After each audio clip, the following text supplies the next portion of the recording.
Right. Well, I will go ahead and call this meeting to order. If everybody can rise for the Pledge of Allegiance.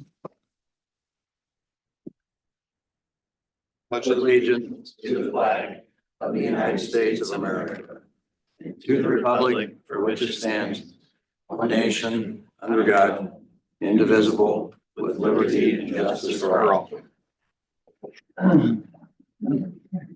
Jackie, can you call roll? Councilmember Wade. Bobby. Here. Armstrong. Here. Heath. Here. Jones. Present. Richardson. Present. Next up is the oath of office for Chief Hurt. Jackie will be doing the oath. So Chief, if you want to come on up here. What's that?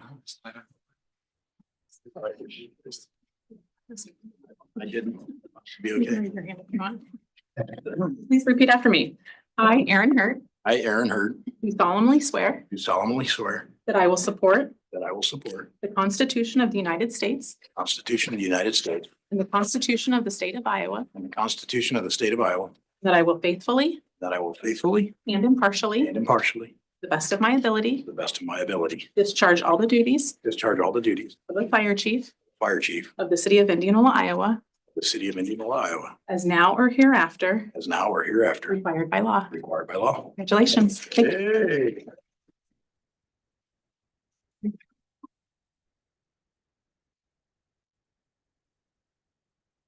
And Chief, if you want to do pictures up here with your family and all of that, by all means.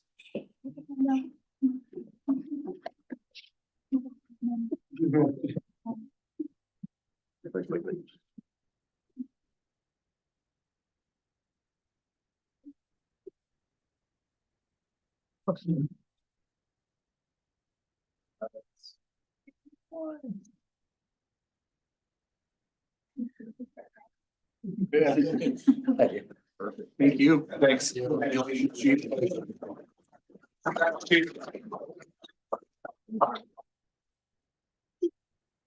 Luck. Thank you.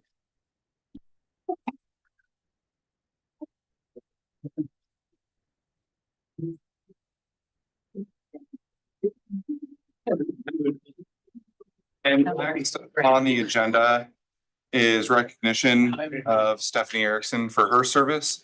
We're gonna be sliding that down to the end. She is not able to be here at the beginning, but will be here at the end. So if anybody here for that, that will be coming later. After that, we have public comment. If anybody is here for public comment, come up to the podium, state your name and address. James? You calling on me? Yeah, you were coming to the podium. All right then. Congratulations for your interim position. My name is James Berkeley. I am stopping in briefly regarding the K Street project. We live at 1007 South G Street. I got the letter and was going over things, and actually the information that was sent out to us about the proposed tax assessment does not actually describe what actually had been done. It talks about gutter and storm sewer and trees and street lights, and none of those things had been completed as part of the project. I know that was the original proposal, and the tax assessment was based on that original proposal, but the current situation is that's not what we have. We have an asphalt road, which is nice, and we see a lot of speeding going up and down K Street currently, but my bigger issue is we had talked about the development agreement and we never got anything in the mail. So at this point, we're sitting with no development agreement and looking at a higher tax assessment because of that. So I wonder if the city council has any information on that. I do, sir. All right, I apologize. I don't know how it didn't get out to you, but there it is. all right. We Well, can just have it back by next Thursday. We'll have council to approve it on the third. and has this got the amount in it? The adjusted amounts? Yes, the percentages The percentage? Okay. Okay. I still need to, because according to you and AP, still half of our property is zoned ag and the county has identified it as residential. So I need to fight the county? Correct. All right. Well, that'll be my next fight. Reach out if you need anything, please. All right. Thank you very much. Thank Thank you. Is there anyone else for, come on up, state your name and your address? Tim Crosby, 1303 North 7th Street here in town. First of all, I want to just thank you for all your time because it's got to be a thankless job. So at least you'll get a thank you from me anyway. But I'm one of the elders at Indianola Community Church, and I just wanted to come to you guys and ask, not that it matters if you guys have been down that dirt road from 15th Street East, but it's not in great shape. My concern is with the amount of youth and young children that we have that come down there on a weekly basis that, you know, something's going to happen at some point. Springtime, you get a lot of the ruts. Wintertime like now, it's just nasty, or it can be nasty when it gets to this weather. So just wanted to throw out a few numbers to you that are very accurate, just so you know how much traffic we get down that street. I'll go by just days. Sunday morning, we have about 850 to 900 people that go down there. And I would say about 200 to 250 are children from 6th grade down. Sunday nights, we have students ninth grade through 12th. Some of them drive, some of them don't. About 125 to 130 people, students come there on Sunday night. Monday nights, Awanas. About 80 to 100 people. Those are children, 5th grade and under. Wednesday nights are students from 7th and 8th grade, about 125 to 130 kids go there. Thursdays, we have groups and classes, roughly about 50 to 75 adults. We get counseling throughout the week, about 25 people a week. We have church meetings, roughly about 25 to 30 a week. And then just some miscellaneous events. Between 75 and 100 people per week. So on average, we get between 1,400 and 1,500 people a week that use that stretch going from 15th Street to Indianola Community Church. So again, just to repeat, I would love he was here for K Street. Didn't know that, didn't orchestrate that, but I would love to see something like that for a mile of blacktop starting at 15th Street and heading east. I think it would be good and safe for our kids and our students. So that's all I have. Thank you guys for your time. I greatly appreciate it. Thank you. Is there anyone else here for public comment? Not. We will move on to the consent agenda. Are there any items that need to be pulled? I'd like to pull item K, please. Item K. Excuse me. Item I. I apologize. Item I. I circled K already. I'm sorry. Well, okay. Well, I'll get you another piece of paper then, Ron. Is that okay? We need to complain. Claim. I just want to talk about some claims. I don't need a poll, so. She does, so. He does, so we'll pull item B and item I. Is there anything else? If not, I will take a motion to approve the consent agenda minus item B and I. So moved. Second. All right. Jackie. Councilmember Reed, Aye. Bellby, Aye. Armstrong, Aye. Beach, Aye. Stones Same. on the consent agenda. Oh, This is for sorry. consent. Minus B and I. Richardson, Aye. Okay, next up is item B. I'll take a motion to approve item B from the consent agenda. So moved. Discussion. I just had a question. So I was looking through the claims and there's a couple of them for a landscaping company for snow removal at the wellness center. One for $1,000 and then one for $4,000 for snow and salt removal. And I guess my real question is since that's a city facility, why are we subcontracting out snow and snow and salt services, and why isn't that covered under the city snow removal? So we spent $5,000 right there. Honestly, it was more just a question than anything. Why is snow separate at that facility? I think it's a great question, Ron. Oh no, here comes Doug. I can try. Doug will try here. I can try and answer a little bit of that. I know, one of the reasons we do is we don't have the resources to get it ready by 5 AM in the morning with our current public works and our park staff. So the parking lot's too big for the equipment that we do have. So that's one of the things, but otherwise, it's one of the things that we'd like to maybe do, but we need more resources first. That could be expensive on, if we had a real snowy winter, so. I appreciate Doug, thank you. Okay, thanks, Doug. Any other, Certainly something just to keep in the back of our minds as we have budget we go talks? through budget talks, so. I'm sure that hits our budget and hits it hard. It could hit it hard, so. A bad one. Mhm. 2 week stretch last year. Yes, exactly. Any other discussion on claims? The only thing I saw on claims that I do have a question about and kind of goes to Ron's point too. Not necessarily with snow removal, but something completely differently. If you'll notice on the amounts that we pay IMU for the credit card, fee, about $3,500 a month. I know we're gonna be in some tough budget situations here this next year.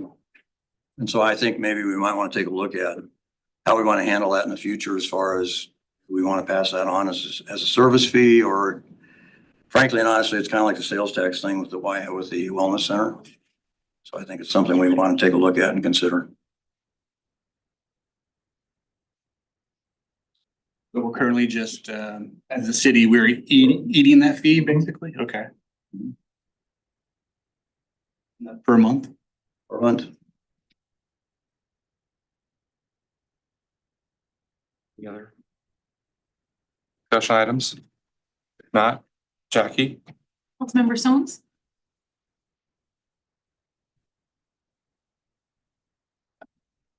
This is for claim. Mhm. Stain. Richardson? Aye. Wade? Tony? Aye. Armstrong? Aye. Beach? Aye. All right. Next up is item I from the consent agenda. Before we do an amendment, the motion on that, why don't we have discussion first and then see what the motion is after that, if that's okay with you? All right, yeah, we'll do discussion first. So on this particular thing, 4 of us are on the council when this passed in 2023, if I'm not mistaken. And the idea behind the COLA increase was that we wouldn't have, we did a big salary jump in that particular time. Salaries had not been increased for about 30 years. And so the issue really was then, instead of having to do that on a regular basis and coming back and looking at it, and we did a salary study, we took all the information from the salary study that we'd done and compared it to the comparable cities, and we wanted to be somewhere in the middle. And so we ended up with the salary that we ended up with at that particular time based on a comparable salary of the 15 cities that we looked at. The idea behind that was then that in the future, the COLA increases would take care of any kind of increases, and future city council would not be responsible and or have to make a lot of decisions about a giant increase in the future because of the lack of continual increases that were done through the years. So I think the last time that it was increased was something, it was like 1993, 94 is when that last increase came, and then we didn't do it again until 2024. So you're looking at a good 30 years in there before any kind of changes were made. I know councils can't lock in other councils and future councils, but the point was, for the 4 of us that voted for that are sitting here today, the idea behind all of that was that this would not be something that would have to be brought up on a regular basis. It's just simply something that would be kind of on autopilot. And if you look at the numbers here, frankly and honestly, you're looking at, and I asked Jackie for an approximate number on what the COLA increase might be this year for that particular positions or these positions. 2.6%. So if you take 0.026 times the $5,900 that council members receive, you're looking at $154 a year. Total for all 6 council members is less than $1,000. And so I understand, and I'm not, again, I'm a little concerned from the fact that we set a policy a year ago and now we're in a process of saying, well, maybe we want to go back and look at that again.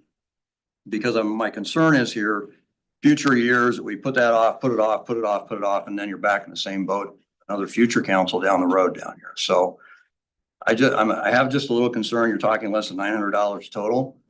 There's things that we just talked about here tonight, for instance, that are, 36,000 and plus and other kinds of fees here. You also factor in here in this particular year, you factor in that the mayor's salary will not be paid for 2 months here, which basically would cover the entire difference in what we're talking about with this particular COLA increase. I understand the optics. I understand all the politics of it, but we're here really to try to make sure that we kind of keep things evenly as we move forward and through the process. So I have a little concern about this. It's open for discussion. Anybody wants to talk about it, that's fine. But I just think it's kind of silly when you talk about, I understand $900 is $900 and I get that. But when we're really talking about trying to make sure that we maintain things and keep things going through the years down the road here, it makes some sense to kind of keep this in place. Jackie, to clarify, this is not pausing it forever. It's a 1-year pause. Just 1 year.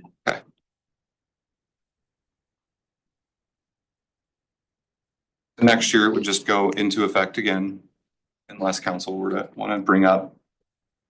Well, my concern with that is the precedent we're setting is saying, well, we're going to forego that this year. It's $900. We're going to forego that. We'll forego it the next year and next year after that. And again, we spent a lot of money on a salary study as a whole entire organization. And I just think that it's kind of silly for us to go back and change policy within a year of when we did it originally and do this.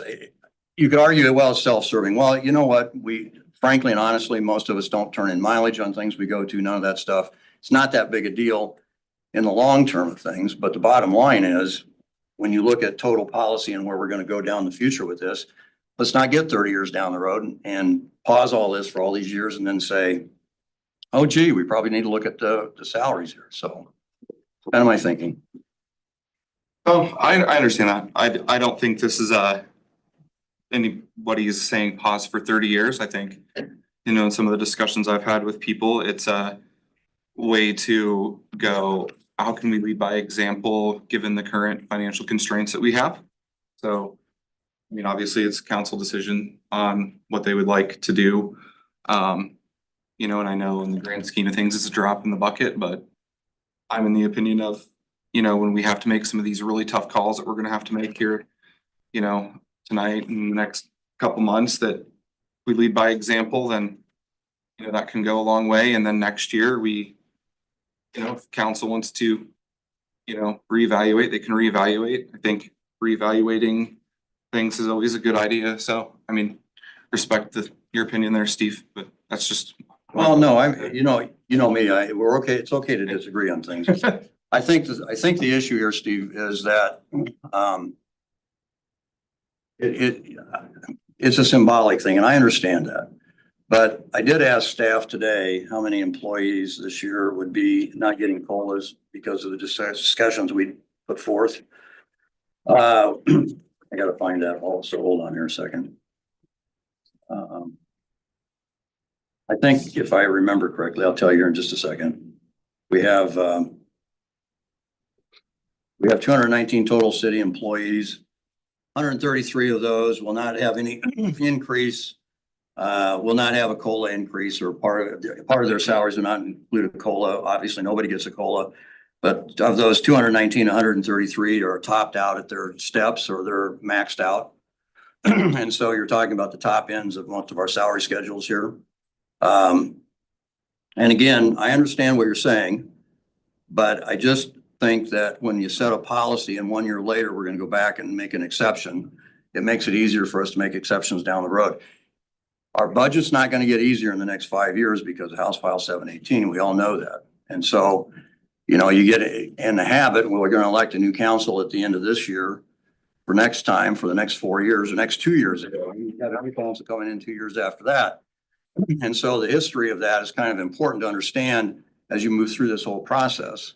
And sometimes that gets lost when you start making multiple years that you put that off. And so, again, it's not that big a deal. We're spending a lot of time on $900 here, but that's essentially what my thoughts were. Jackie, I have a question for you. Cause I know, like Stevie brought up, you know, the savings of the mayor. When we have a new mayor, whether it be appointment or election, will they come in at new salary? No, They'll it's come not in at after the existing. regular election. Okay, in 2026. I didn't know for sure. That's a good question. I'll turn it over for any other discussion that the thoughts people might have. Do any kind of motion. I mean, you both make good points, but I do kind of lean towards Richardson's thinking on, you know, we just set this in motion a year ago.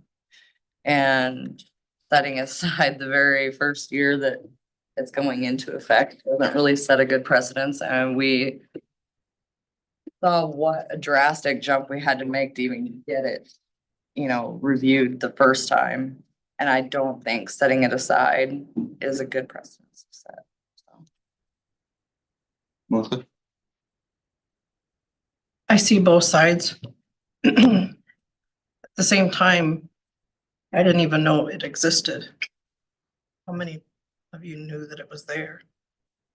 What to call it? Oh, we all knew that. Those of you who Yeah. voted for it did. Yeah. I don't think Steve and I knew that it was there. We weren't expecting an increase.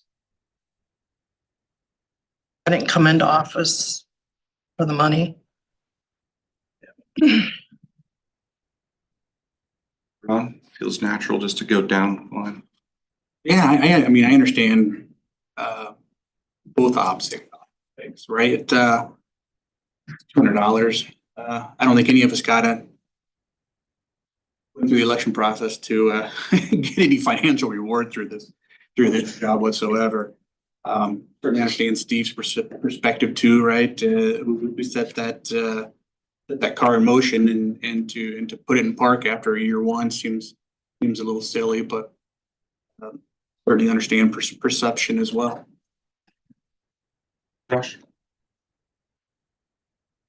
Not that I have much more to add. To this point, we did just get this, a lot of meetings and discussion and stuff to set all this up, and budget is a long way from being finalized here and what that looks like.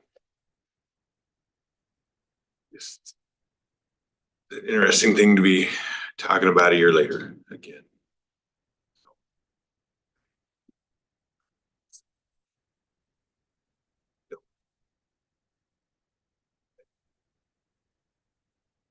Okay, well, if there's no other discussion, I will entertain a motion. I'll make a motion that we continue the COLA. I'll second it. Jackie? Councilmember Ray, I Selby, No. Armstrong, Beach, Aye. Stones, No, Richardson. Aye. Next up are council reports. First up is receive and file the November 2024 EMS billing activity report. I'll need a first and second motion. So moved. second, Chief Hurt. EMS billing activity. Anything you want to say? Anybody have questions for Chief? For November? don't talk about December yet. This is just for November. Sorry, it was Yeah, a right? month behind. We had some transition going on, so. Really? Chief, is this offset? Is this larger than normal? And am I looking at this 24,000 number? Is that larger than normal? Have to look back on the historical figures to give you a direct answer on that. Again, second month in, so I'm not sure what it's, in comparing the two, it appears that it may be a little larger. I can get some answers for you following the meeting. It looked like just a large number to me, but And I'll get you some answers and give you some feedback on Okay. that. Reach out to the billing company and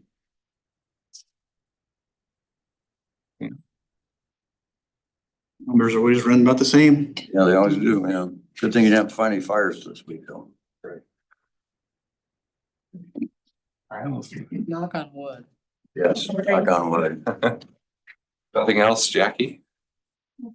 Sorry. Councilmember Stones, Right. Richardson, Aye. Babe, Aye. Bellamy, Aye. Armstrong, Aye. Beach. Aye. All right, next up is receive and file December 2024 EMS billing activity. Need a first and second. So moved. Second. All right. Does anybody have any questions for Chief or sit there in peace? sit there. All right, if no questions on December, Jackie? Councilmember Dolly, Aye. Armstrong, Aye. Beach. Stones, Aye. Richardson, Aye. Babe, All right. Next up is receive and file the December 2024 treasurer's report. I'll need a first and second. Second. Any questions? Go ahead. No, somebody else I was looking tonight to grab what I wanted to grab. Roxanne, I thought you did a great job on that. You outlined things very well. Appreciate all of that. I don't really have any questions, but I think you pretty well put things into perspective of where we need to be and what we're doing, so. Just wanted to update you, Doug informed me today that we did get the Hometown Pride reimbursement claim Good. from the Iowa Economic Development Authority today. So that fund 142 will be in the positive.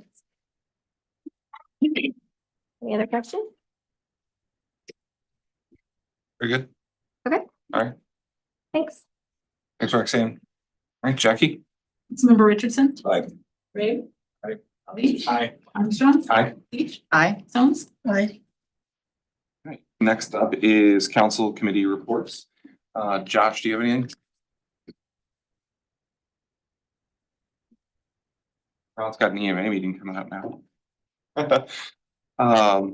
Christina? What's up? Steve, I'll let you talk about. Well, Steve and I, we attended a league meeting. I just figured I'd let you talk about it.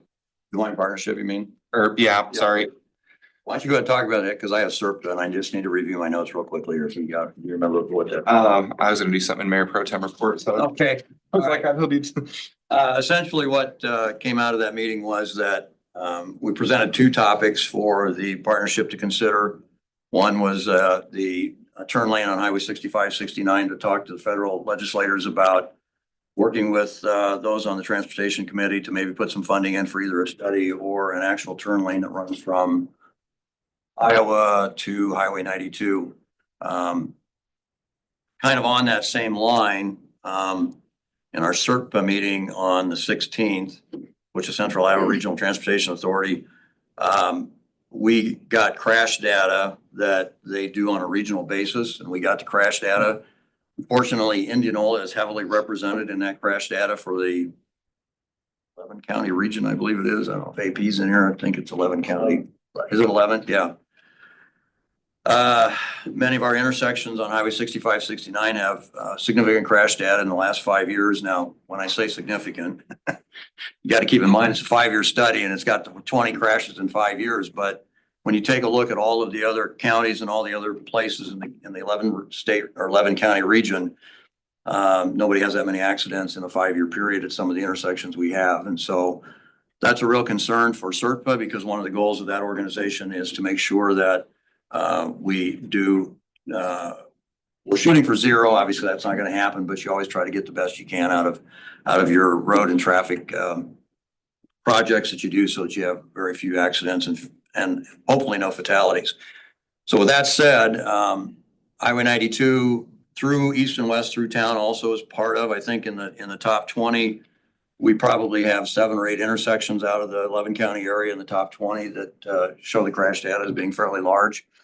And so that was one of the reasons that I know that Councilmember Ray brought up the fact that we need some turn lanes and talk about that. And so when Steve and I went to partnership, it's one of the things we did bring up were turn lanes on Highway 65, 69. Second thing we talked about and discussed with that group and whether or not that's going to be something they support. But when we do go to DC and folks go there, that we can talk to our federal legislators about that as a Warren County or Indianola priority. Is continuing Highway 92 west to I-35 as a Super 2 highway. It currently is to Center Chapel. You know, that's a wider portion of the road. You get better visibility. And so the idea behind that is to allow for not only for farm to market traffic, but also for traffic that comes into some of our industrial areas that we have here in Indianola that bring traffic off southern part of this country, comes up I-35 to Highway 92 and into Indianola. So those are the two things we brought up at the partnership meeting. And then just to recap on the SERPA thing was that we do have a number of those. I think I wrote down 19 crashes on Highway 92, 65, 69 intersection in 5-year time. There's also some SERPA funds that will be available. There's swap funds for local match. And I think I might have forwarded Doug DeByland. Did I give you that information or did AP get that info? Okay, good. Okay, there's some information there that Park and Rec might be able to take a look at and a few other things as well. So that's my report. Thanks. Next up is Mayor Pro Tem report. I was able to go to the Mayor's Youth Council meeting. When I think it was Wednesday last week. And they're planning a big fundraising event for the end of the year. So they're gonna do Bike Fest again, and it will be on June 14th.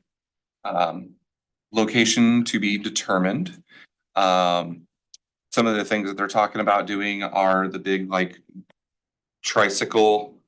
Like Doug, you guys have like big trikes or whatever that people can ride, and doing some relay races. So maybe Chief Scheer might be tapped to maybe kind of participate on a team. It's not fair for her to ride those just normal. So all the money that they're gonna raise is gonna go to Kayakota. So just mark that on your calendars, and as that continues to get closer and location decided, we'll get that communicated to everybody. So that is the report that I have for Mayor Pro Tem. Next up is old business. And we have the Emerald Bay Urban Renewal Plan. We're gonna do item A, the public hearing on the proposed Emerald Bay Urban Renewal Plan. And I'll need a first and second motion to open the public hearing. So moved. Becky? Councilmember Dalby, Aye. Armstrong, Aye. Beach. Aye. Jones, Aye. Richardson. Aye. Ray. We are now in the public hearing. And Wade, I'll kind of start with you. If you have any high level items you want to address on. Sure. This is the plan has set aside a tax rebate schedule that starts on December 1st, 2028 and goes through June 1st of 2038. It's rebating 100% of the tax increments with a do not exceed amount of $3,883,219. So this is the area, I think most people, when they talk about it, they refer to the Quick Star site. So just for those in the room that are wondering where we're talking about, that's it. So. Is there anybody in the public who would like to come speak?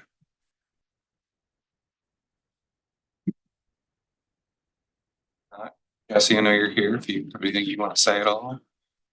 I think that maybe one of the next meetings I'll have more, but right now I think I'm good. Okay. Unless there's questions specific. Questions, comments from council? Okay, question. What's the 3.8 being spent on as far as, is it streets, is it sewers, is it utilities? I forget.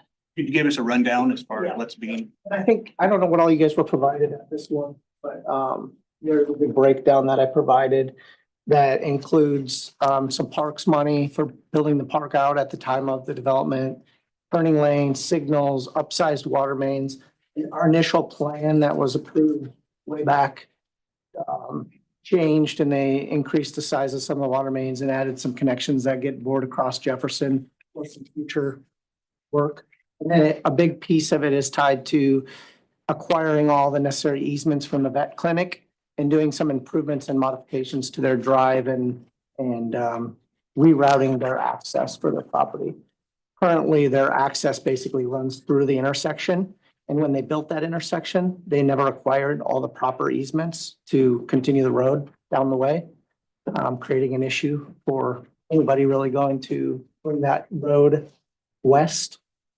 And then not pertain to this agreement, but in the future, I've been working on acquiring a lot of the Fair Acres properties individually and trying to clean up that 50-year-old mess, which eventually will create an access all the way west to, let me get the road screwed up, but by the country club runs north and south there. So it wasn't in this package. I went back to trying to find what packet it was in, but is their parking lot also being enlarged? Yes. Is that part of what some of this money is being used for as well? Yes, yeah. Yeah, because they're gonna lose some of their parking lot and they're gonna lose all their access to turn around for like their livestock trailers and everything like that.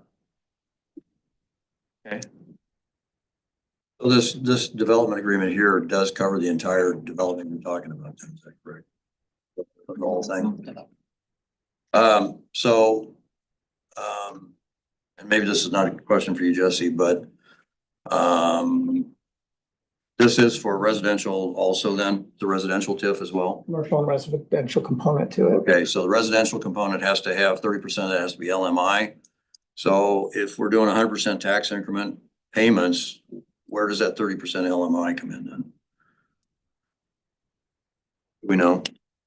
That'll be part of the development agreement, right? Yeah, this isn't just voting on the urban renewal development plan. agreement tonight. Okay. But there will be an LMI component to that. Basically, almost all the properties that will be built in there will fall within that. Right, because everything in that development then, if you're doing residential, and this is our first residential TIF, is that correct? This is actually not a true like residential TIF. It's a general urban renewal.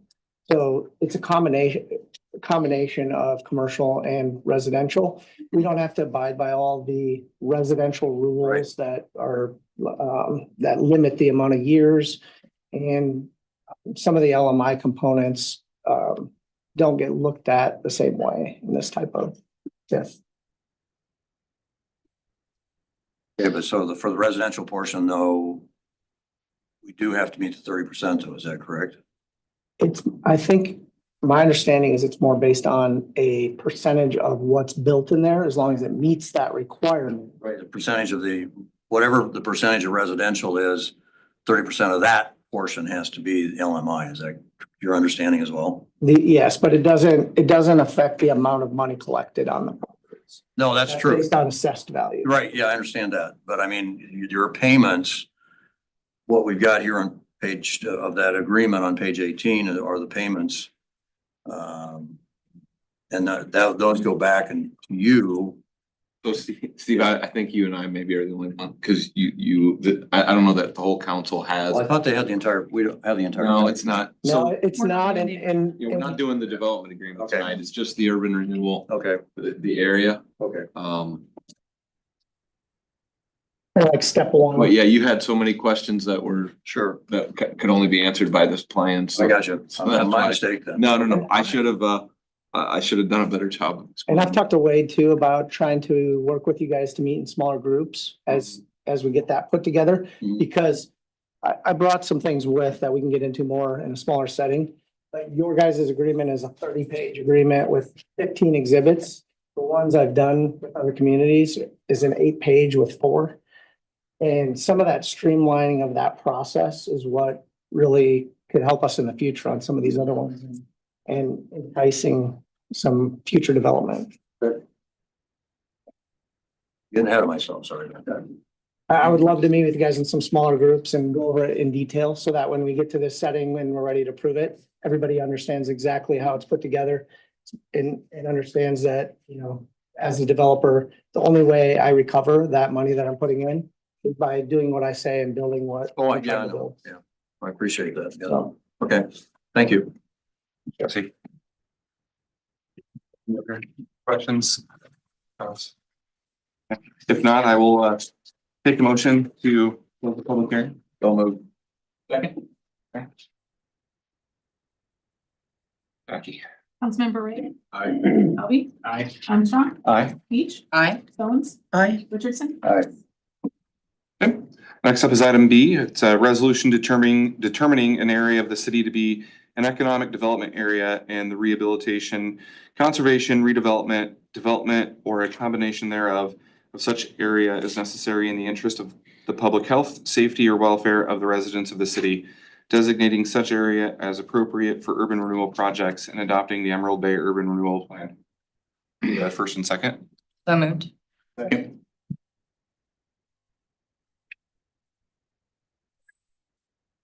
Member Song. Aye. Richardson. Aye. Ray. Elby, Aye. Armstrong. Aye. Beach. Aye. Okay. Next up is item C. It's a first consideration of an ordinance for the division of revenues under section 403.19 Code of Iowa for the Emerald Bay Urban Renewal Plan. I will need a first and second. Don't move. Second. What this does then is just lay out, if I'm not mistaken, just lays out basic ideas of what, like a law, we have to lay out. Is that correct? Or the division of revenues? Yeah, okay. Jackie. Councilmember Ray, Aye. Elby, Aye. Armstrong, Aye. Beach, Aye. Stones, Aye. Richardson. Okay, and next up under old business is item 2, resolution providing for a notice of intent to fill mayoral vacancy by appointment or a resolution setting a special election for mayor to fill a vacant, unexpired term. Before we do any motions, Doug, I think we can probably just do discussion first, so we have an appropriate motion on it. So I'll open it up for discussion on people's thoughts on the two options that we have, special election or appointment. And Jackie, I think you had some information to share too regarding a special election. Yeah. I don't mean to put you on the spot, so No, I'm no, it's sorry. okay. I'm trying to remember what I put in the packet. If you decide to do the special election route, it can be held no sooner than 32 days after we notify the auditor's office, and it has to be held on a Tuesday. Can't be held within so many days of a primary election or a general election as well. They estimated the cost to be about $20,000 for that special election.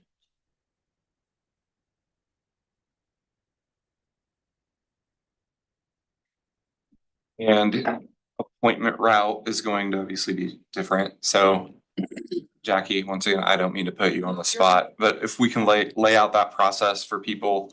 Yep. So if you don't want to do a special election, then you can just appoint a mayor.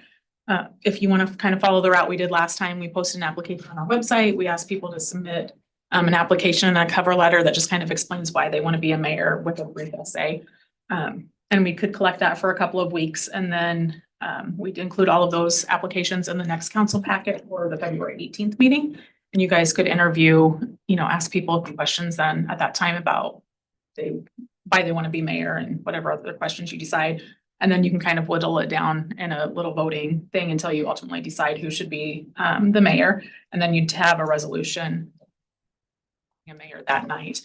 Something to keep in mind with this is that the citizens of Indianola do have a right to petition for a special election, even if you do appoint. We can do that within 14 days of the publication of the notice, which would be next week, or within 14 days of the appointment, whichever is later. Is there a number of signatures needed in order to? Yeah, I'd have to go back and look. It's a percentage of the ones that voted in the last election for the mayor. 10%?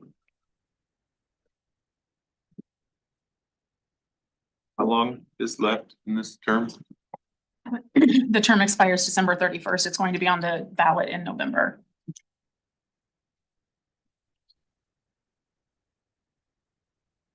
Yeah, it'll be 10 months. So like if we notified the auditor's office tomorrow, the new mayor wouldn't be sworn in until first council meeting in March.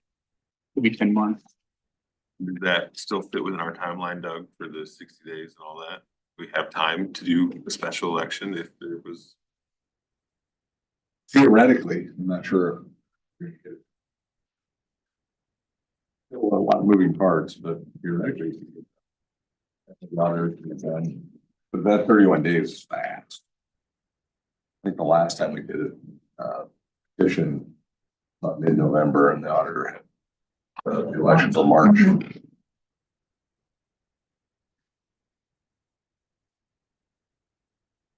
$8,000 number comes from the auditor's office, right? Yes. Yeah.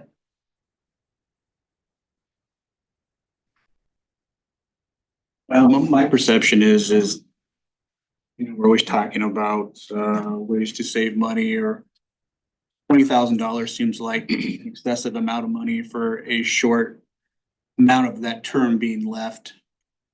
I also feel like, you know, we were elected to make decisions for our ward. We vote on things in their behalf twice a month.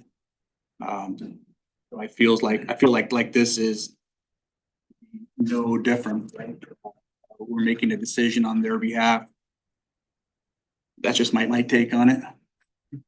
I agree. I mean, if we were 2 years out from the next mayor election, then I might be more inclined to say, let's do a special election and let the people make that decision, but $20,000 to spend on a 10-month position.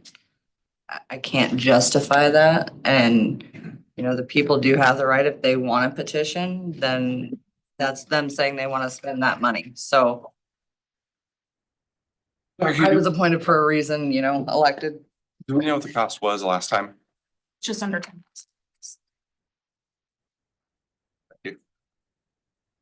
Any other thoughts? Things that anybody would like? I echo like Christina said, 20,000 is a lot of money, and especially in this tight budget increasing. You know, I think if we were just handpicking someone without anyone's option to apply for that position, it would be something else. But we're still giving the public the ability to apply for that position and go through the interview process if they are interested in that position. So.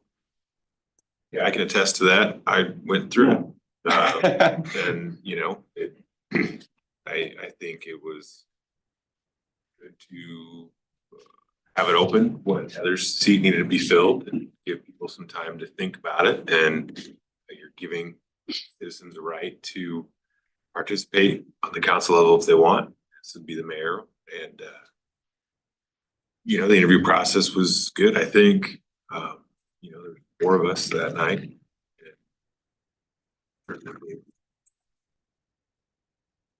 Also, you know, good information to think with. So in agreement that, again, given the amount of time, given what we're specifically elected to do, is to make decisions like this at times.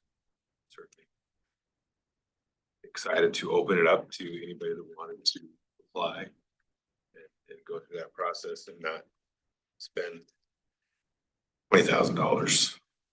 Quick question. Oh, sorry. I just had a quick question. So for, say, for some reason we did do the special election, would whoever is running in that special election have to then still get signatures to be represented? If the council decides to have a special election, well, yeah, they do have to have, I'm sorry, they do, yeah. So we would also have to build in time for them to get those signatures. Do we know what number of signatures would be required? Yeah, that one I can't remember. Yeah, it's like 10 or 15%, like Doug said, of the last mayoral vote. It would be somewhere, if I'm not mistaken, there were about 5,000 votes in that election. I mean, I just roughed it. Something like that. Yeah, so you're looking at 750 plus signatures probably. Right. I mean, I don't think it'll be a surprise to anybody when I say that I go special election route, so. You know, certainly respect everybody's thoughts on it, but. Josh, when did you come on? Was that August, July or August? Ooh, Earlier? yeah, it was like forever ago, Steve. Long time. I ended up serving out almost a year. Yeah. I think it was 10 months, similar, Okay. not too dissimilar. May 1st. Maybe not even that long then, yeah. Thanks. Jeffrey. Seems that long ago, huh? Ah, Are the applicants published in the packet? Yes. So to Ron's point, we are elected to represent constituents. They do have the opportunity to see who has applied and provide us feedback on the applicants. So they do still have a voice in the process.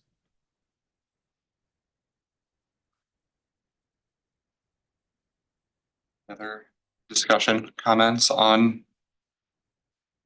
If not, so Doug, I just want to clarify, since it's kind of split, we'll just make them, somebody will make a motion and second the option that they want to present, right? Right. Okay.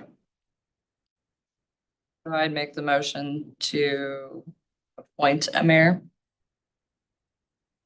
So you want to move the notice of intent to fill mayoral vacancy by appointment. Correct. think of that.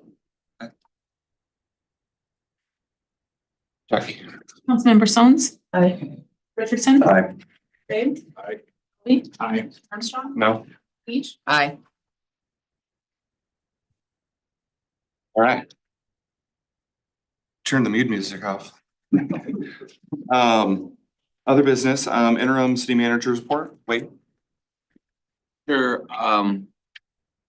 just to hit the highlights of the last couple weeks, I had a couple nice meeting with the chamber, sat down and met with Amanda, and then also went to a speed networking event where I met Barry Green from State Farm, who's on our main street. We also had a meeting where I met Joe Butler of Downing, had my first Board of Adjustment meeting and my first Planning Commission meeting. As far as just like individual meetings, I met with Jason. Jason and I had lunch. Ron Darby and I got together. Oh, I'm sorry, said the name wrong. No one ever said right. Apologize. No, Jason Holder and Steve and I did an interview, or mainly Steve did an interview with KCCI about the implications of House File 718. And he really did a lot of nice research and had like a little 2-page handout that I would encourage all of you to take a peek at, because I think it was just very concise and very well done. Had a meeting with MIPA. Andrew Collins is the guy's name. It has to do, we had conversations about grant writing and SERPTA and other things like the highway lane changes. Had lunch with Deb White of IMU. Got to know her a little bit. Then on the development side, Doug, Byron, Bill, AP and I met with Jesse, and the whole point of that meeting was to just talk about process improvement. Like how can we get better with being a more developer friendly community. And then that very same day, we turned around and had pretty much the exact same meeting, and a lot of the very same things were said with Lee Adams and Cody Sinclair. And at that meeting, Melissa and Jackie joined us. I've also, it's been more than the last 2 weeks, but Chris and I spent a good part of the afternoon together. And for those of you that have met with me, pretty much everyone gets the same questions. For those of you that haven't met with me, you'll get them. And they're just, they talk about what are the concerns our community is facing. And then there's some just personal questions, get to know one another. I've enjoyed my first month here.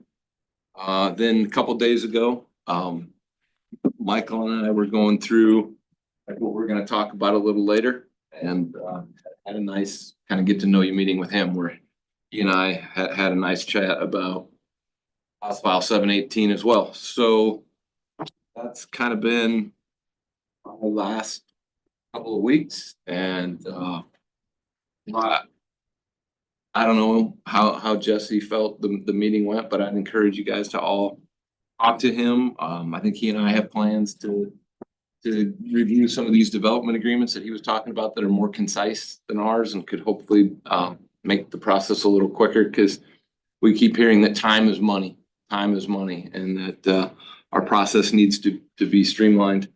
In fact, he's offered to set up meetings with other communities that he's developing in, and I look forward to that in the coming weeks as well.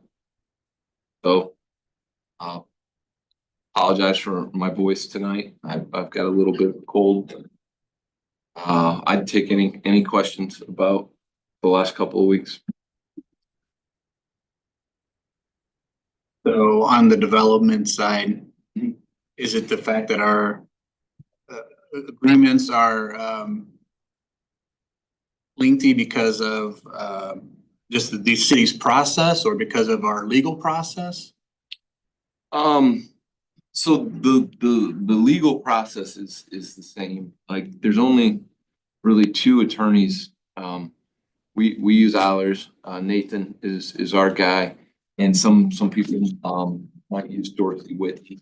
But there's certain steps that any TIF area or any development needs to go through. And when I reached out to Nathan, he basically said that the development agreements that we've tackled recently are some of the most complicated he's ever dealt with. And it's those complications that basically increase the amount of time they take to get to the finish line. So Nathan and I, working with Jesse and with Lee, are going to look at other development agreements and seeing if there's more of like for lack of a better word, a boilerplate document that we can use. The advantage of that approach is more streamlined. The disadvantage of that is it's like less customizable. But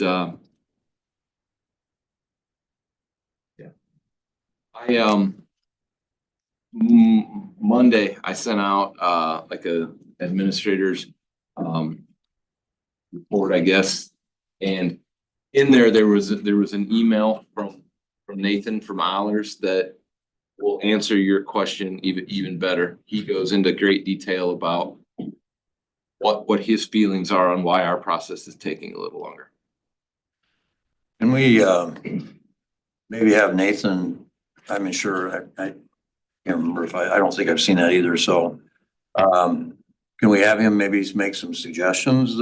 And I know that's what he's doing, but can we learn from these experiences and maybe make it better too?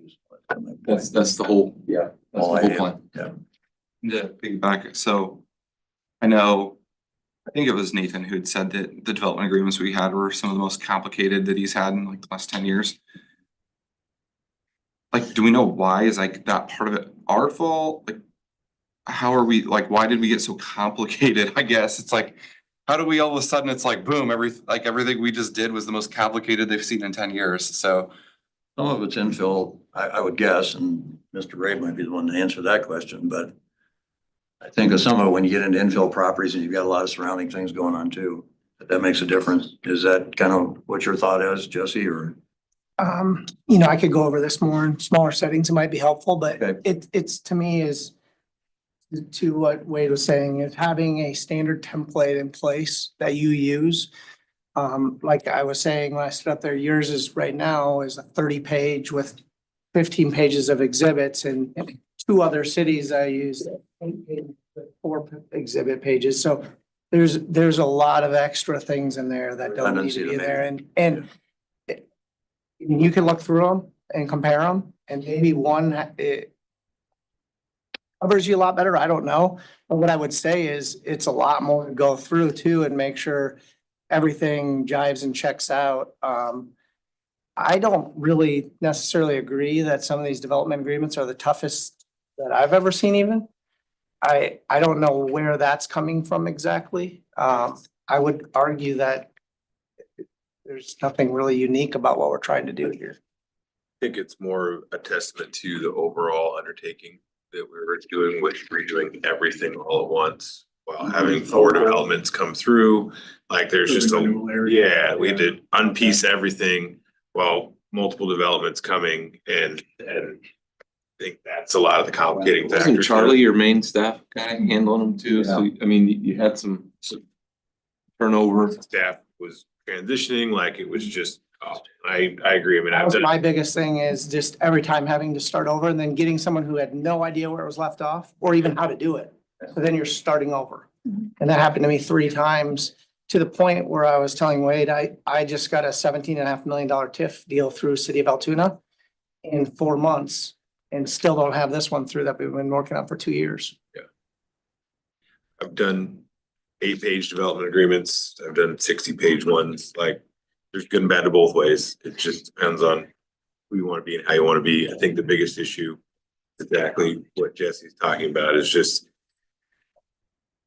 we had a big boulder to push and really poor timing with some staff stuff and you're not used to that and I would imagine going forward, it will be much smoother. I would agree, it already has been. And I would say going back to that, if there was a standard template, no matter who was here, Charlie, Ben, the next guy could pick it up and know exactly where it's at. And that's part of the problem and what all the times having to start over and then everybody having a new approach on how they started. This won't take, Try to talk. this won't take that long. And this is an important enough thing to understand. I'm just gonna go ahead and go through this. So this was an email that I sent out internally and then also to Nathan, basically just saying, hey, Nathan, I have everything right here. And it says, as the city works through development agreements utilizing TIF, it's important to understand the steps that must be taken legally. And the first step, we have to write or amend the urban renewal plan with Nathan about Allers. Number 2, have the council review the plan and set a date of public hearing to enter into the urban renewal plan. Number 3, invite the county and school district to a consultation session held roughly 2 weeks before the hearing. Number 4, prior to the hearing, have the planning commission review the urban renewal plan for consistency with our comprehensive plan. And actually, Bill and I did that at the planning commission meeting for this one, Tuesday night, a week ago. So number 5, hold the hearing and adopt the urban renewal plan and adopt the TIF ordinance.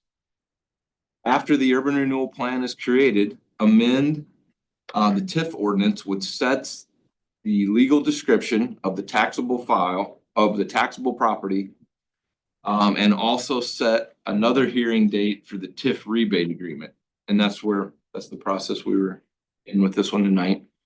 And then the final one is number 7, have the hearing and approve the TIF rebate agreement. And that's the development agreement, Steve, that you have in front of you. What I saw that had been being done was in many cases, we were attempting or trying to run steps 6 and 7 through simultaneously in an effort to expedite the process. And so when Nathan jumped in, his reply was all the adoption process Wade sets out is accurate and required by the Iowa Chapter Code 403. From start to finish, the adoption process for a UR plan and amendment takes approximately 4 weeks. And the adoption process for a development agreement takes an additional 2 weeks. Completing the adoption and publication of the TIF ordinance may take additional time if you do not waive any readings. There is no way to expedite this adoption process, and I can confirm that all of your neighboring communities are following the same process. I agree with Wade that the simultaneous adoption process is the exception and not the norm. And it often creates more issues than it resolves. That is the case because often if you try to rush through the adoption process for the development agreement, The terms of the development agreement are not yet finalized when you start the adoption process. And if the terms change materially after you start the adoption process, then you need to start it all over again or take additional remedial measures which only serve to delay the process and rack up additional attorney expense. In my experience, the delay in finalizing and adopting development agreements is caused by the time it takes to negotiate and reach consensus on terms of each agreement. I can say without hesitation, the scope and complexity of the agreements that the city of Indianola has tackled or is attempting to tackle in the last few months fall within the top 10% of all agreements we have seen in the last 10 years, and we have worked on hundreds of agreements. One possible way to reduce the delay caused by negotiating agreements is to establish a standard TIP policy, which identifies a standard set of incentive terms for projects meeting the requirements established by the city. This allows you to then rely on a relatively standard development agreement with only modest changes for each project. The downside to this approach, however, is that you do lose some flexibility. I look forward to working on this with you in the future. So, sorry for this, but that is where we're at. Sounds like we need to just get a streamlined document, then we can work on that. And the process though, getting to that point. Any other questions for Wade? I have one other thing if you're done. No. Okay. Go. Talked to Jackie today or over the weekend, I guess, sent an email, what she answered yesterday, Monday. The Iowa League of Cities is looking for workshops for their annual conference. Their annual conference this year will be in Des Moines, in the Des Moines area. It is September 17th to the 19th. And since it's just up the road a little ways, it'd be great if we get pretty good turnout. I know Melissa and I were there last year but anyway, if they're looking for workshop proposals, so if any staff has anything, I know Aaron's working on something about communications, but if any staff or IMU, I think there's some things on utilities as well. I don't know if IMU wants to get involved. But they have submit an idea at their website. It's iowaleague.org, and there's workshop submission and stuff. And so I just encourage us to participate at the league conference. And if anybody in staff has a topic they think is worthwhile sharing, then put it out there for the league to look at. All right. So I know Derek's here, so maybe we're getting close for Stephanie to get here. We'll push that to the start of the study session then, so that we can take a break, before we start. Let's see if I can get some copies of this made. This were the notes that Wade was talking about that I kind of used on that KCCI thing. I'll get that to everybody, make sure everybody's got a copy. So we'll adjourn and then take. I'll make a motion to 5 minutes. So, yep, I'll need a motion. I'll need a first and second. Second. Okay, all in favor, say aye. Aye. Aye. All opposed? Opposed? Okay, take like a 5-minute break.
Yeah, you're on. All right, we're gonna go ahead and we're gonna start study session. We'll do recognition piece, when time comes. So we will, start off, on Vision 2030 discussion. So ahead. I think staff's kind of teed things up in general. Michael Maloney from DA Davidson. Historically, we've done the financing work for the city of Indianola. Many of you guys have visited with me in the past. Some of the content will be the same here, but we've often had this in a little bit more of a lecture form. Today's gonna be more of a discussion. So I think as you take a look at some of the planning that's out there, it would be important to think about some of your capacity. That's both in terms of legal debt capacity, but it's also about repayment from revenue sources. So if you hear me speak to this group, another community, or to a League of Cities conference, something like that, talk about these types of project work and planning for them, I always talk about the big three. And that's authority, capacity, and repayment. So authority is the ability for the city to issue financing for a particular project. Capacity is really about the legal capacity, how much you can actually borrow under state law or other limits that are imposed on you. And the repayment is those sets of revenue sources. Because it's budget season, I love being in spreadsheets and numbers. We're going to work in the opposite direction from usual and start with the repayment side and revenue streams. And we'll work back to that authority side, thinking about the legal constraints that we've got. Staff's handed out some information in front of you, and rather trying to look at small numbers on a big screen, we're looking at small numbers that are really close to your face. So that's what we're going to work with today. The first one on the top of your stack, I think, if you haven't messed with it, is really just a revenue stream set of projections. The top left says revenue stream projections. We're not here for clever titles. It's January. So what I want to be clear about is on this page, we're looking from a multi-year standpoint. And I think some context for council and staff is always useful, because we're talking about a long-term set of potential facility plans and funding. You'll talk a little bit more about your fiscal 26 budget planning later this evening. Most of that is going to be on the operational side. Most of what I'm focused on today is on the capital side, but some of these revenue streams are used for both. Some can only be used for capital. And I'm going to go through each one clearly here for you, starting from the left side of this page. The middle is really the delineating point from what you're currently experiencing, and the right is what potential opportunities there. Potential opportunities are just a what if, not a recommendation, not what you need to do, not solving for anything. So let's start from the left side. That's total tax valuation. That is your taxable valuation. That's not your assessed valuation. That's taxable valuation, what you actually collect tax revenue off of.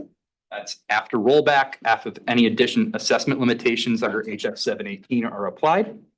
It is updated with your actual information through fiscal 26. Everything beyond that is assuming 1% annual valuation growth. We can pick our own placeholders going forward. For a community like Indianola, some modest level of growth is appropriate for us to think about on the long term.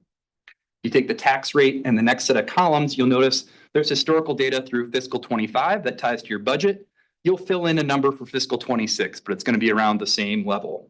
That $1.38 last year, about $1.40 has been the historical number in the near term. But in the past, Indianola's had a debt levy rate that was substantially more in the $2 plus range. So there's some historical context for a higher levy rate. It's been lower than typical over the last several years for a variety of reasons. Very simply, your taxable valuation times your debt levy rate equals the revenue available for debt service to pay your GO bonds.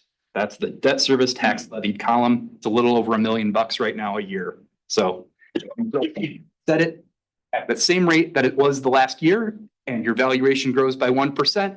The revenues to pay debt service, if you don't change your tax levy rate, grow by 1% every year. So everybody following it, just the baseline where that comes from. You can issue GO debt for a 20-year term. That's state law. When you talk about a multi-year potential plan, that's going to spread out over more years than that. So rather than limiting to 20 years, I'm trying to give you context here. And there's a 25-year projection for your context of all these revenue streams. So on the debt side, this is what would be available if you kept the status quo. You do not have debt obligations that are soaking this up currently. So what that means is you are paying down debt each year, which means you wouldn't have this much debt against this currently. New debt in the future could be soaked up at the same tax rate using this existing revenue stream. Good. Just under 29.4 million is the total over 25 years, just based on this current revenue stream. Some context. Yes, wait.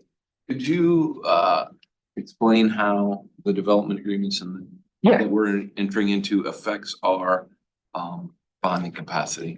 I'm gonna come back on capacity. I'm gonna talk about revenues here, but I've got that allocated in the information that was provided for you. So the next line is lost revenues, lost with two S's, lot, whatever it is, it's sales tax revenues. Everybody refers to it something differently. It was authorized by the city's voters in 2015. It is a perpetual revenue stream of sales tax collections for a variety of uses, including public safety, public works, and street improvements. The council has the full flexibility to allocate all those dollars each year without limitation. What I have here is your historical information through fiscal 24 in terms of actual collections, and then the projected fiscal 25 collections, which is just a shade under $2.5 million. That revenue stream, like for most sales tax revenue streams around the state, has grown significantly over the last 10 to 15 years. That shouldn't be a surprise. I have no growth in that, which is relatively conservative, though there is some rumbling at the state for legislation that may limit certain taxed items. That being said, that revenue stream over the next 25 years provides just over $61.4 million. That's another bucket that's out there. You guys currently use some sales taxes to pay for existing projects. The most notable sizable one has been about $1 million per year towards a portion of the wastewater, the WRF facility, as you're aware. You're not obligated to do that. The city set that financing up in a portion to choose to do that. So that is discretion that the council has each year to use those sales tax dollars. There's no covenant for you to spend sales tax dollars on anything. That's a council decision year over year in the budget. And we're going to come back to that revenue stream going forward here. The next line are road use tax revenues. Those need to be for street and related improvements. That's another statewide revenue stream. It's based on a per capita number, those allocations each year.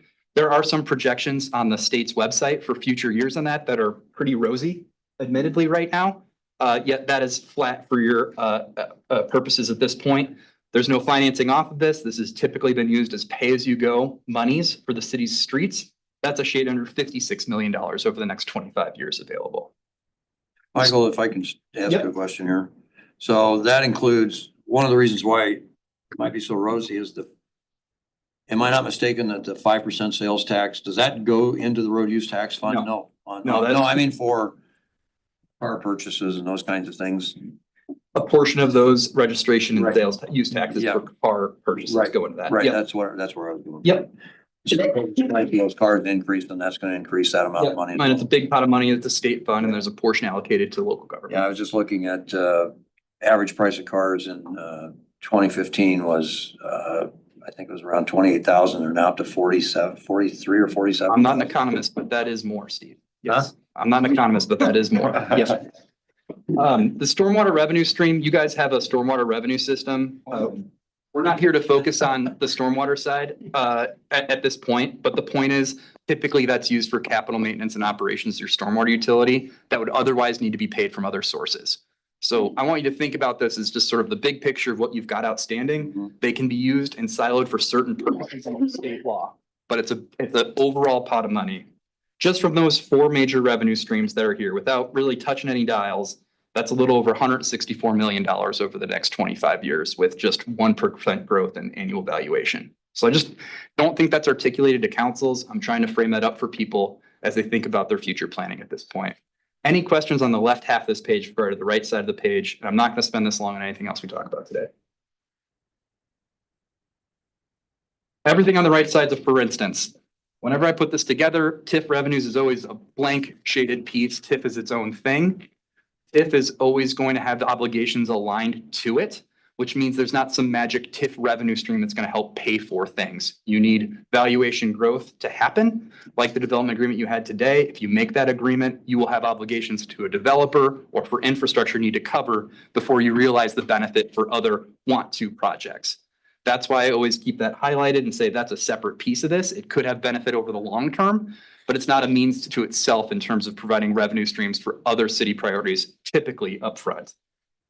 The rest of those projections are just, for instance, to give you a little bit of context for scale.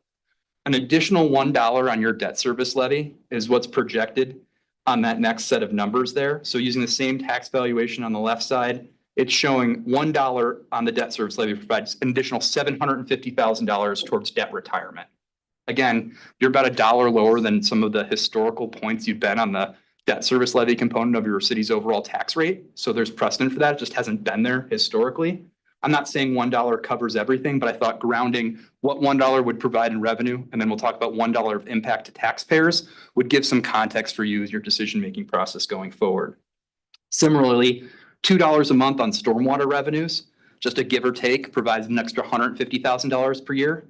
That's not probably part of your big picture in terms of your facility planning, but for the stormwater maintenance and needs that you have, the more you can cover those long-term needs from actual stormwater fees rather than other city funds, frees up said other city funds. And I want to make sure you're aware of that potential interplay. The last piece is special assessments. It's just a placeholder for about $50,000 a year. 20, 30 years ago, we did special assessments all the time on projects. It was a pretty common practice. That had mostly gone out of vogue around the state. It's definitely come back into at least discussion for communities around the state, and the city has done this for the South K work in a certain percentage. So it's on the table and something you should think about as an additional revenue stream, considering the constraints you have with budget considerations under HF 718. Even with these just modest amounts, I'm not saying this is a targeted piece, but just those basic adjustments would provide a little over additional $26 million over the next 25 years. So think about an extra $1 million a year from just modest lever pulling in terms of revenue raising. So we can talk about the impact on those, but it's pretty modest. It's not saying that this is going to solve your problems, but it wanted to be a good context for you what $1 would get you in terms of revenues. Any questions, just the revenue side? I know there's already questions on capacity and we're going to go to that next, but want to make sure that at least this was grounding for you folks. Maybe something you're aware of, maybe not, but I think it's important for councils to understand this. Information, Michael, on like sewer rate increases? Right now, in terms of the sewer rate side, that may be a separate discussion. I think maybe that's been provided by council. We've taken a look at that as we have historically.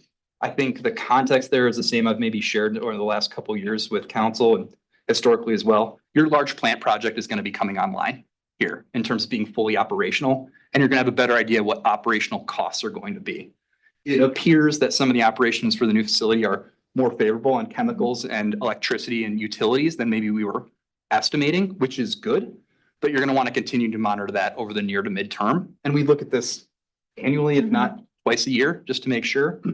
That being said, operating costs for all utility enterprises are going to continue to increase in some inflationary way forever and ever and ever.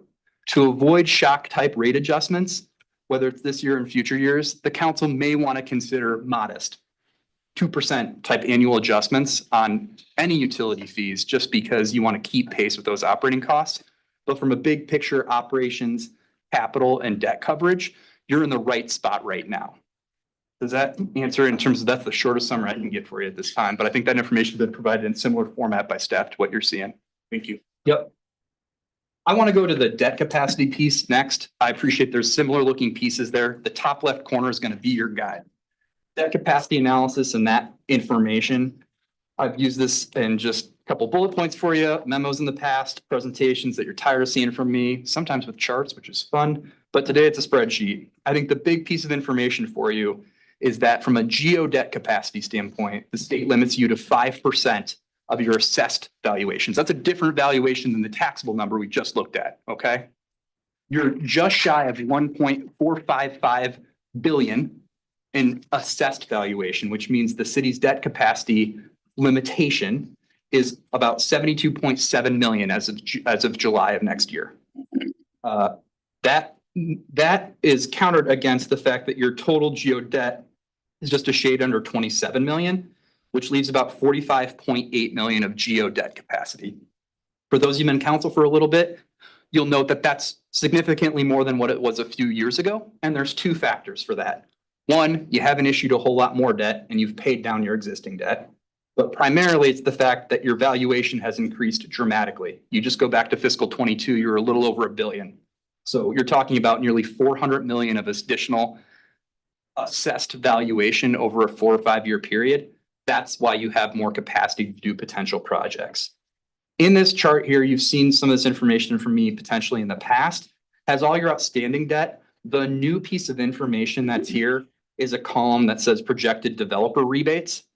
And I want to address that because of Wade's question, I know some concerns council's had about all the TIF agreements that you've had here recently and how that works. When you make those obligations to developers, they're done on what's called an annual appropriation basis, whereby the council's only agreeing to pay those amounts when they've been requested in the future by a developer. And only that upcoming budget year's payment to the developer would count against your debt capacity. So for example, in this year, even though you've made those agreements, none of those count against the state's debt limit for this purpose. I appreciate this seems like a lot of gobbledygook from the state law, but it is the state law that we have to live with. So I want to be clear about that with you. That total is in the column that's shown, but there's a second page that just shows the 5 development agreements that the city currently has outstanding of substance and just shows the total amount. And then that applied on a pro rata basis for the life of those development agreements. So it only hits in the years you pay it. Those amounts are going to be subject to the actual valuations of those entities, but the total amounts over the period of time will not exceed the total shown here. So again, the math might be a little different, but the total maximum obligation in this is in the 1.25 million range.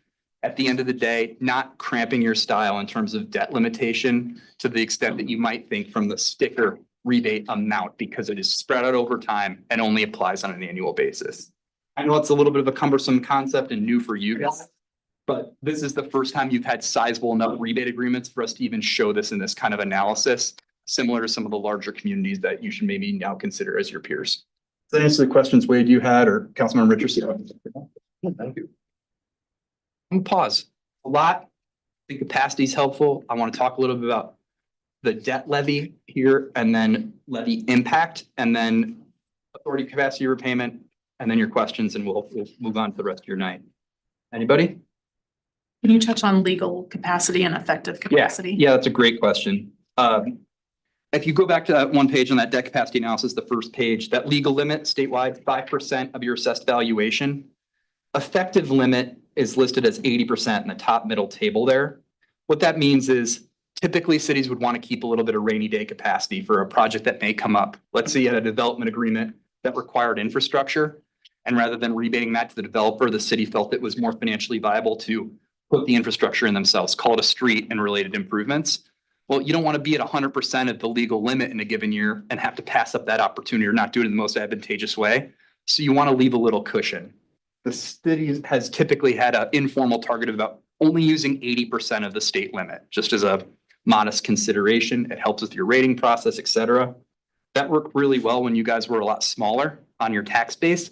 But now that you've grown 20% cushion on 70 millions, $15 million of extra rainy day capacity, that's probably not necessary. And I want to reiterate, you pay down your debt every year by a schedule.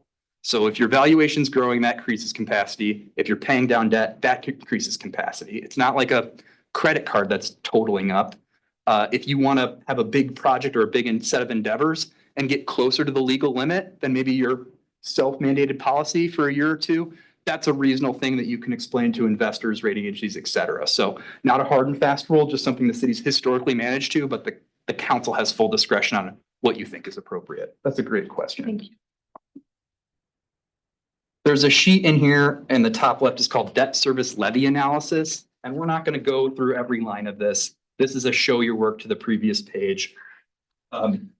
Effectively, this has all of the outstanding debt on the right side that the city has, and then any of the abatement sources. So that's, for example, TIF, like the YMCA project and the TIF revenue related debt for repayment, the small special assessments that might come in, TIF revenues. And then the primary part would be the local option sales tax revenue that are currently applied at council's discretion towards repayment of that portion of the WRF project. So the point is, net of all those, the debt levy rate's been in that $1.40 per mil rate that we talked about on the first page. That's where it's been historically. We're in that range with just the modest growth over the next few years. There's obviously work that can be done each budget year to smooth out that impact along with wherever your valuations land. Right now, that tax valuation is unaffected by the HF 718 legislation. So we don't have the same kind of restrictions on that valuation growth right now that your general fund does. So it's effectively a second class. This is a base case of where you're at. Any work we do on projections in terms of impact would then add on to this. We'd match the repayment sources, figure out what the additional levy impact would be, and then quantify that for you. Rather than having specifics on some of that for you today, I'm giving you this as the base case and then talking what the impact of a dollar would be. So you've got some context for scaling as you make some of your decisions going forward. I don't think spending more time on this is going to be a good use of your time tonight, but I'm happy to listen if you've got any questions or feedback on just this specific page. Staff and I have worked to quantify some of this out. I think there's a couple spots where timing of things like special assessments or utilization of TIF, that's where your finance staff does their magic each budget cycle, and I'm going to leave that for. We're going to go from the hot dog way to the hamburger way. On this one, it's called tax impact summary. It's going to look a little bit different than the other sheets that you've got. This is a Councilmember Richardson special. I made 2 line items just for you, sir. So right now, this has just residential property listed on here. On the top, the commercial industrial is on the bottom. Appreciating the commercial industrial, you could use your own math to kind of do the multipliers. But the point of this is, if we talk about that dollar impact on the debt levy, people only care about what that means to me. I think every council member here has asked that to me at some point, and I want to make sure that was quantified. We've got some flat value dollar numbers on the left side. You'll notice all of them are multiplied by the current rollback percentage. That's the pre-HF 718 limitation, whereby you don't pay taxes on what your house is assessed at. You pay your taxes on your taxable valuation, which is based on the annual rollback number. That then creates a taxable value. You get a homestead credit, hopefully if you've done all your paperwork appropriately to come up with a net taxable value. And then I've just plugged in $1 for a levy increase. It's an illustration only. It is not tied to anything. I promise it is $1 because it's an easy multiple for everybody. $1 of impact would be then in that light shaded green, the annual tax increase. And I like to break it down to a monthly tax increase because I think it's useful for people to think what that would actually mean. Again, by doing a financing, it doesn't necessarily mean that the tax rate would go up. You have debt that's being paid off. You have different revenue sources. So there's a mix and match to that. This is just an illustration of what this would be. You'll notice there's 2 weird numbers in the green shading. The 222,500, that is currently what is considered the median home sales price in Indianola. So for illustration on what that would be, it'd be about $8.19 per month for a dollar on the debt levy. Then the 292,793 is the current median home valuation in the city of Indianola. And that impact would be about $10.90 per month. I think that's good context for folks to have. Other cities have volunteered the mayor. You don't have a mayor right now. So unfortunately, Mr. Armstrong, you're going to have to put your home value in on the next one. No, I'm kidding. But seriously, we can do whatever illustrations are useful. But those are 2 questions that have been asked before and I want it provided. I think this is good grounding to think about monthly impact. And then when we ultimately get to some scenarios that are framed in the future, we'll have a little bit of a better understanding to come right back to what that actually means. Thank you for doing that. I knew you'd like that. Quick comment on the sheet that I passed around everybody about things that I talked about in that interview. One of them is that my personal home insurance went up about $700 this last year. I have no claims, but it still went up about $700 for a variety of reasons. And when people get their escrow accounts, they don't generally look at this separated out what the taxes are and what the insurance is and what the principal is and everything. And so there's been a lot of cases where I've had people say something about you increased my taxes, and they said, well, did you look at your form and was it your household insurance or was it the taxes? And more than one case, it's been the household insurance, and they just forget that those things do increase. So that's right. And I think the last time I looked, the city of Indianola's percentage of a city of Indianola's residents' average tax bill was 34% of the total. Schools, county, community college, other. Yeah. So it's just one part of the puzzle. Yep. I'm going to summarize kind of the big picture thought here for you, and then I'm going to shut up. Displace his laugh. Oh, he's on his phone, but he would be laughing. So I'm going to talk about authority, capacity, and repayment, but I want to get some grounding here because legacy councils made decisions in the past and voters made decisions in the past as well. It was always a goal to use the sales tax dollars to help pay for a portion of the WRF project. Cost of the WRF project obviously escalated, like a lot of things did. Sales tax revenues, when we initially started that process, we were estimating to use $750,000 a year for that. Because sales tax receipts increased so dramatically, $1 million a year was chosen to be targeted for that repayment. To unlock those funds, rather than issuing sewer revenue debt, which is how the rest of the WRF project is paid for, the portion that was paid by sales tax to unlock that with the state was issued as GO debt. That's why it's on that debt capacity tab for you.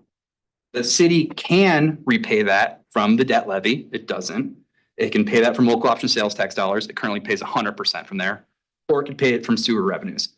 Probably not your number one goal, especially over the long term, considering the original intent was to not do that. That being said, that debt was issued for 20 years at 2% all-in rate. You're 5 years into paying it, you have 15 years left at 2%. Refinancing or restructuring that is not going to be advantageous to you from a financial standpoint. It also doesn't unlock anything new for you. You probably have enough debt capacity to cover some of the goals that you've got on your radar, but we can talk about that. And right now, because of HS 718, everybody's looking at opportunities to mix and match revenue streams, being nimble. It's an opportunity to be nimble in a way that we might not have been in the past. So when you're doing your magic with your finance team on the budget, they're trying to figure out what they can move around to help smooth things out on your budget projections, revenue sources, tax rate, et cetera. Well, on a year-to-year basis, the council can choose on that repayment of that sewer debt, the GO portion, a portion from sales tax, a portion from the levy, and a portion from sewer revenues. And you can make a different decision every budget year on how you do that. Why would you do that? Authority. In the sales tax referendum that passed, it was for public safety facilities, it was for public works and streets. Well, most public works related pieces are considered essential. Think about sewer improvements, right?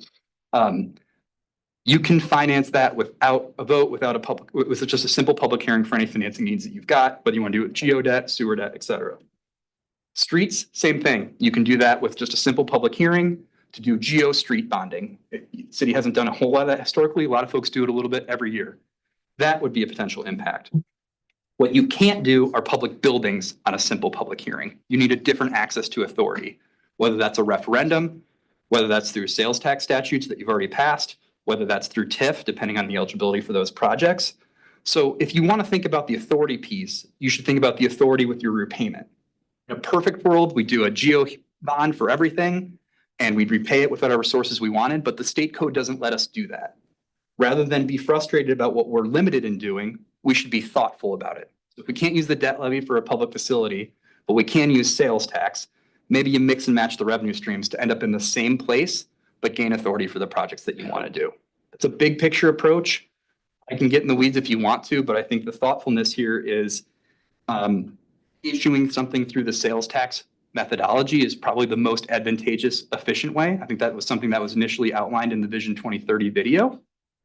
By doing that, you might repay other things from different sources, but you also might be able to tap the debt levy with those other project needs that you have, other goals of the city, to unleash more of that sales tax revenue stream for repayment. It's something other communities are doing on a regular basis as they mix and match those revenue sources. The city just hasn't had an undertaking of this size to need to be thoughtful and nimble about how that might best work. So happy to answer any questions, can go into that in more detail. We're not going to solve everything tonight, not planning to. Want to set the stage for future discussions, especially as you start working through budget. So I'll pause there for any staff comments and then obviously council questions and let you guys move on with your evenings. So with the sewer debt and the 2% refinancing for the 2% interest. Yeah.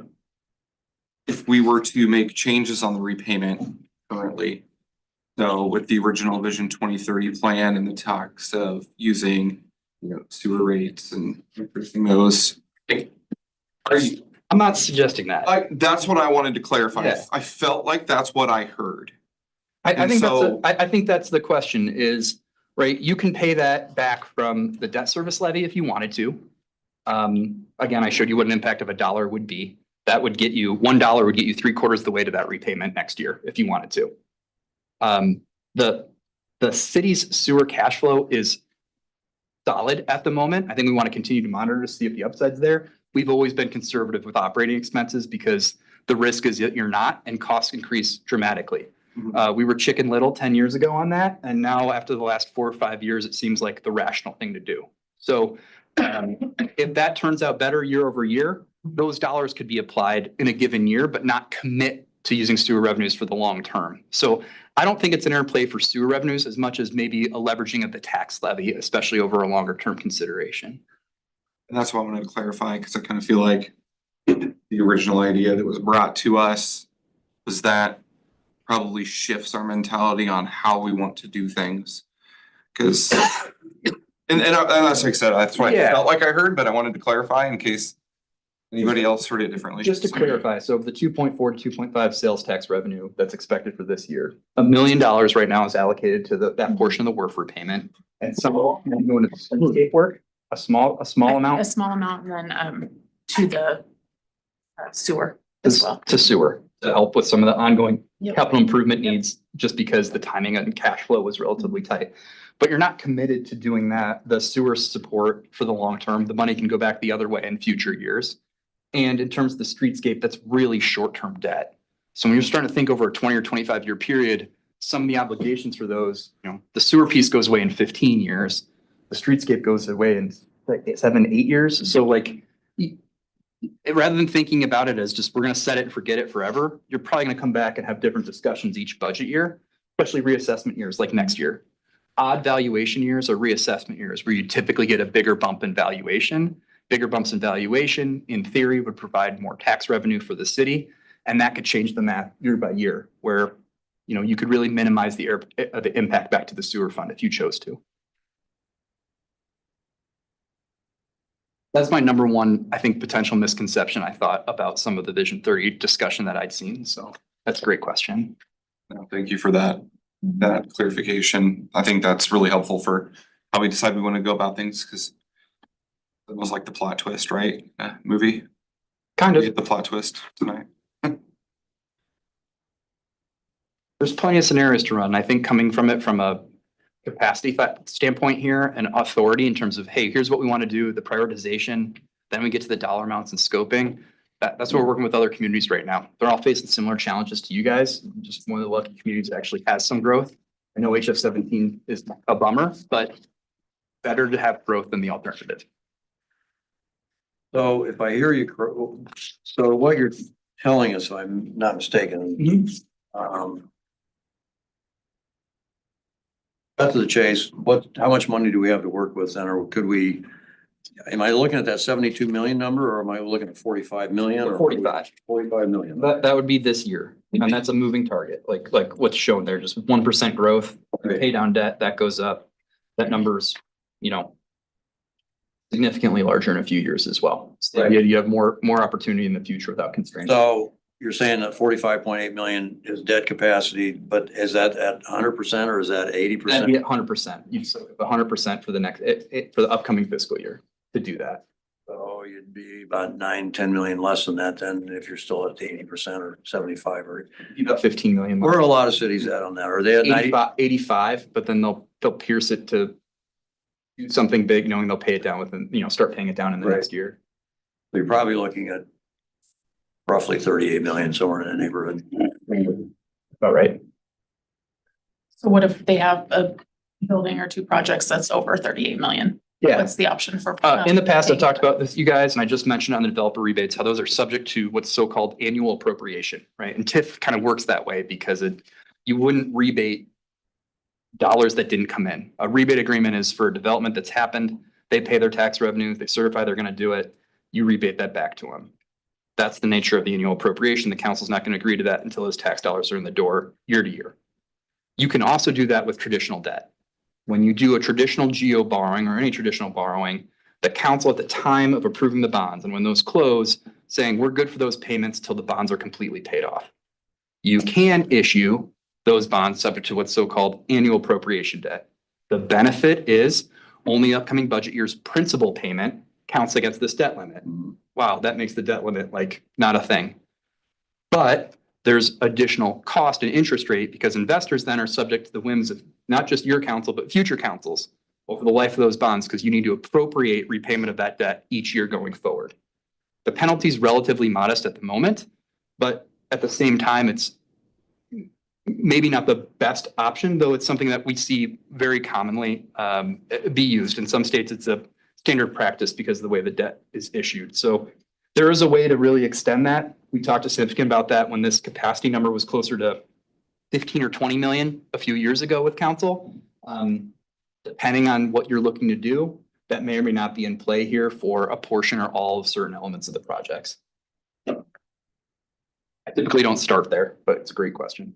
I feel like it's a terrible idea, but that's just me, so. Well, it does make sense for certain situations, right? So like, if you think about, again, going back to the TIF side, let's say you gotta put some infrastructure in for a development that's effectively shifting the financing from the developer to the city. Perhaps that should also work in the same rebate concept with annual appropriation, but I don't think you should do it for a street project, to your point, right? I just have to ask a question because I'm the one who always asks the devil's advocate type questions. Got it, love it. What if, say, a natural disaster comes through and wipes out a bunch of buildings and they're the ones we weren't expecting to have to replace? Yeah, so there's a couple elements on that. I think the classic bond attorney, and that's the glorified tax attorneys that do all your bond prep stuff, like your TIF stuff and what have you, always have that question. And there's two pieces of that puzzle. So number one is you're pledging based off your valuation, no matter what your valuation is, that your GO debt levy rate is whatever it takes to pay the bonds. So if your valuation in town went to $1, you need the tax rate to be whatever it is to pay for everything. That's a real doom and gloom scenario here, but you're pledging that. So even if your valuations were to decline, you're still on the hook for the full payment. It doesn't lock in your rate. Your rate needs to be what it is every day. The place investors get to with the natural disaster piece is typically considering what your insurance exposure is. So there is elements of what potential disasters would be in different areas. Most of central Iowa, the biggest concern is typically in terms of flood risk. So your rating agencies are always evaluating what those potential disaster considerations would be. Those are higher for coastal type communities or those that are more prone to natural disasters than it would otherwise be. We're pretty buffered for the most part here, not saying that anything bad can't happen, but at the same time, that's included as part of the rating considerations. You guys have a pretty stellar rating because of your financials, your scale, some of the historical performance. You can't control anything about those considerations, but you're kind of blanketed into being in the upper Midwest and being in Iowa. So it's part of the risk that the investors bear from that standpoint, but typically the idea is that insurance claims are going to come to cover most of that damage in time. Does that make some sense to you? Like the idea of drastic long-term valuation decline is, acts of God type territory. I guess I'm asking if, say, we weren't planning to replace some of our own facilities and we have to then replace facilities. Like city facilities, you City mean? facility. In regards to, have you done the projects and you're replacing assets that you just built, or you're replacing assets that that are destroyed? That were destroyed, yes. Can you, and you're asking, do you have any other avenues to financing in that situation? If we, You don't have different avenues to financing. It's the same pathway. Typically, if there's a significant type of damage that would be broader than just the community, like statewide, or, we've seen this in the upper Midwest with Midwest disaster area bonds. The federal government and the state can change things like the repayment term. So in Iowa, when we had Midwest disaster area bonds, the state changed the rule so you could do 30-year debt instead of 20 to help buffer the repayment time. But it doesn't change anything for kind of a localized type of damage situation, though perhaps you'd have availability to different funding sources. It's not a magic answer to solve things. It's also not really going to change the math or legal side either. It's a good question. Melissa, are you saying, so let's, we went ahead and built a new building and we used geo debt. And then like a tornado took out the wellness center and now we don't have any capacity to rebuild that facility. Is that really yes, that's where I was going. Yeah, I thought so. Now I understand where you're coming from. You're saying like from a capacity, not a repayment standpoint. Right. Yeah, your capacity is going to be your capacity, but in that standpoint, I think Mayor Pro Tem Armstrong makes a good point. Hey, you probably wouldn't want to use annual appropriation debt most of the time unless you needed to. In that case, you might need to, right? That's a kind of a extreme scenario where perhaps you need to have more leverage because you want to do certain things to provide city services. So it's a good question. Right, you got your property casualty. Yeah, your insurance. Insurance is gonna cover at least 80% of that, and then you may have some reinsurance as well, so. That's right. I think we put a lot of faith in the insurance system in those situations to help rebuild, but you'd still be on the hook for something. And they sometimes are late paying out, I mean, to your point, they are, and that may be the annual appropriations thing too, you're talking. I guess I was That's a good looking question, though. More catastrophic, like we wipe out several, I mean, look at Parkersburg tornado, for example, where it wiped out half the town. And we have several facilities to rebuild. Yeah, there's, you know, it's not necessarily contemplated under the law, but again, there's just a lot of faith in the insurance side. Yeah, insurance should pick up stuff, but I mean, you run into the, wipe out a building. Yeah. And you want to rebuild bigger because of all of the other needs, and that's not gonna get covered, so how do you fix that buffer between what they replaced, what you're wanting to do? So, Unfortunately, it happens. and I don't wanna talk about insurance. I'm just looking at the debt capacity, sorry. Yeah. No, you're. I've been in the risk business, so. It makes sense. There's factors to play. My goal is a big picture here today, some food for you guys to think about. Obviously, you can funnel any questions you've got with staff. We're working them in multiple capacities on a regular basis. So, happy to follow up with anything you have. I know there'll be more discussion as you refine your plan, but whatever you guys think you need, we can run the scenarios to do that. And we've done that in the past. So here to partner with you guys as you work through this and just let us know what you need. Thank you. Thank you.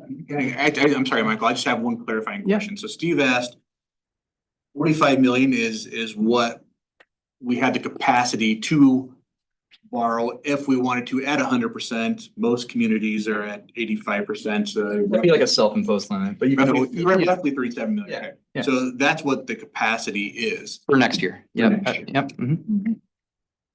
Yeah. So 42 is our current. Yep. Tap out, 27.7 is your 80%. And 80% on the low side, but just the Yep. historical city informal. And that's sales tax revenue bonds or geo bonds, because there's no state law decision on sales tax revenue bonds. So all the bond attorneys say that's the same as issuing geo debt. It counts against your consistency.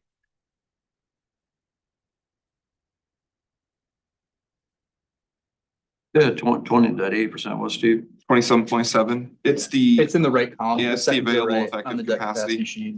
What sheet For did FY on? 24. Debt capacity on the top left.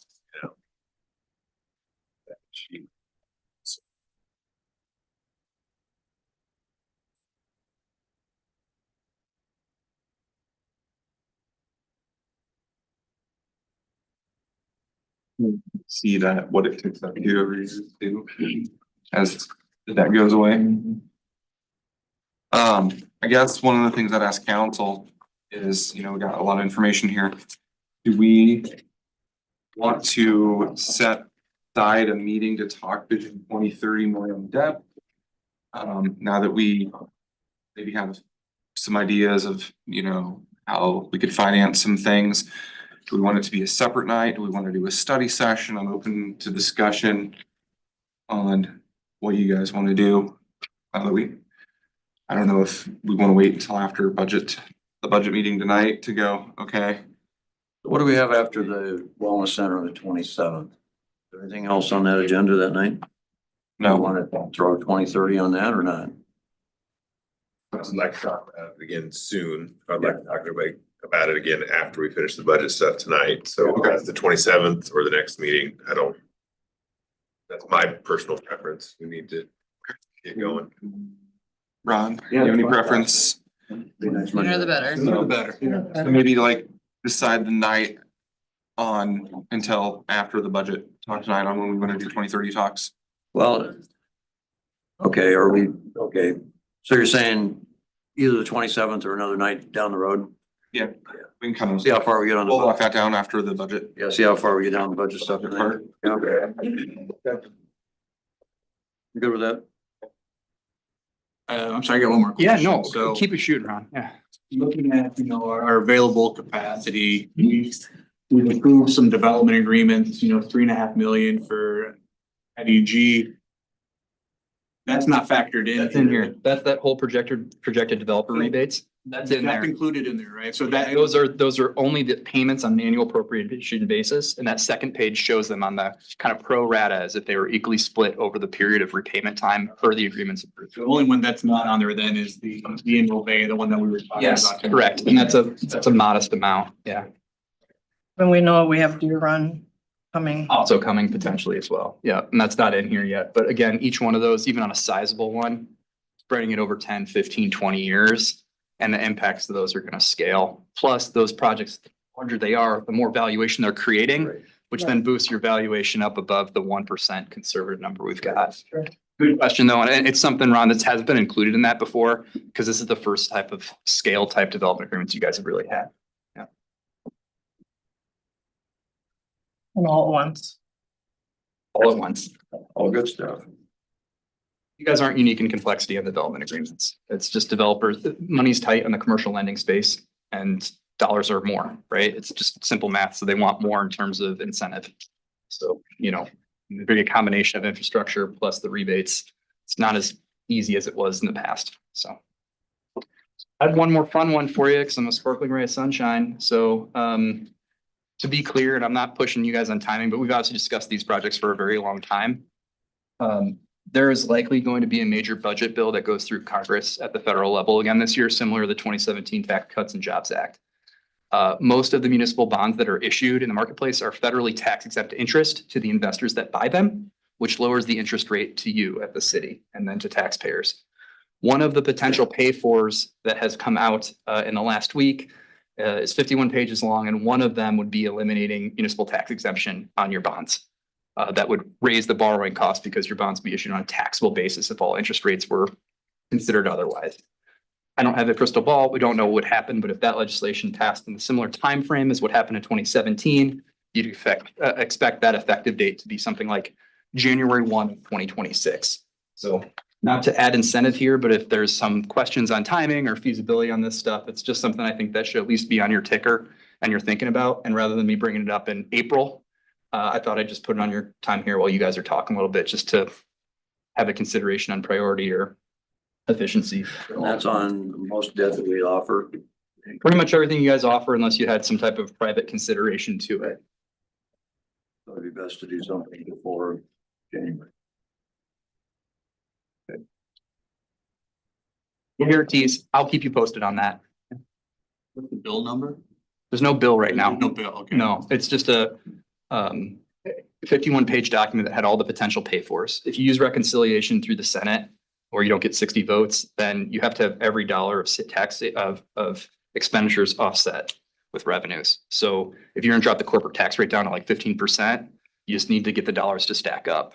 And, you know, it's just a math problem. It's not, no one wants to get rid of municipal tax exemption. It's just low-hanging fruit. So How much do you tell me that was? 250 billion over 10 years. Yeah. And that's one element of tax exemption. There's a couple other little small pieces, but I think 300 billion. So if you're trying to get to $1 trillion, you're 30% of the way there just with one. One of the ways you're looking at doing that then is to increase the cost to cities and taxpayers then so that they can reconcile that on the other side then. Yeah.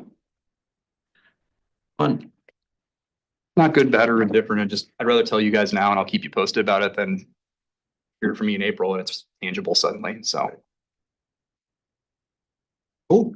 Okay, thank you. Other than that, it's gonna be like above freezing before wind chill tonight, so. There you go. Good thing, thank you. Always appreciate your work. Yeah, thanks guys for being here. All right. Ready to jump into 526 workshop? I'm gonna use a restroom first, I'm sorry. No, you're fine. We got 5-minute recess there for. Grab some more cookies.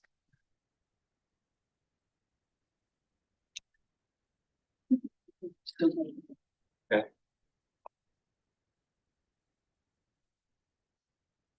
Zoning tonight?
It's several different.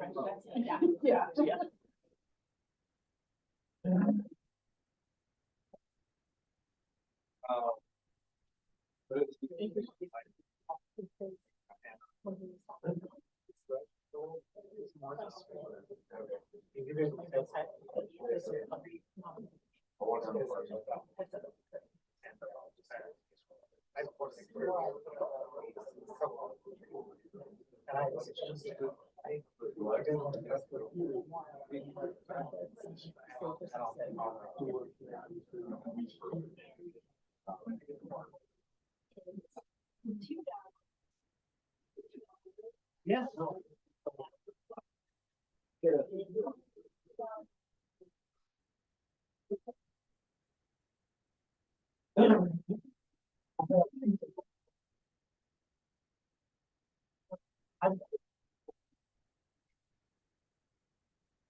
Tell anybody who was doing something, showed up with it. Right. Made a lot of mistakes. Sorry, I have a bloody nose. Oh. You need some time, Melissa, or? No. Well, we'll go ahead and start the FY 26 budget workshop. Roxanne. Hey, Roxanne. Hi. I'm just gonna sit here if you're okay with Perfect. that. Yeah. First off, the first sheet that you have here is a replacement. It's a replacement for it's the fiscal year 25 projected ending fund balance. The one that you received first budget meeting hadn't been refreshed. So this is the actual numbers. With the actual projected ending fund balance percentage. So we're actually projecting. Do you have that? Okay. We're actually projecting 30% at the end of fiscal year 25. So just so you know that. Okay. Oh, and then just a couple of follow-ups from the last budget meeting. We had a question about Sandyville and Ashworth townships as far as what they were billed at, and they're at 61 cents per 1,000. And then also the stormwater rates to pay for the additional staff. we would have to increase the rates from $6 per ERU per month to $8.25 per ERU per month. And then lastly, the fire and EMS, they, their property tax allocation is 26 cents per dollar. Any questions on any of those?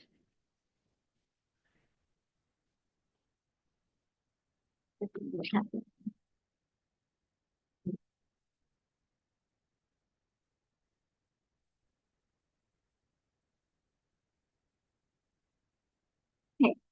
So as far as the general fund property tax analysis, all of the funds and all of the departments, for the most part, the expenses are over revenues. I will be getting you a sheet or a spreadsheet that will show you that. I'll have to send that to you. We had some issues with our software where it wasn't updating correctly. So I have to fix that, tomorrow morning and get that sent out to you.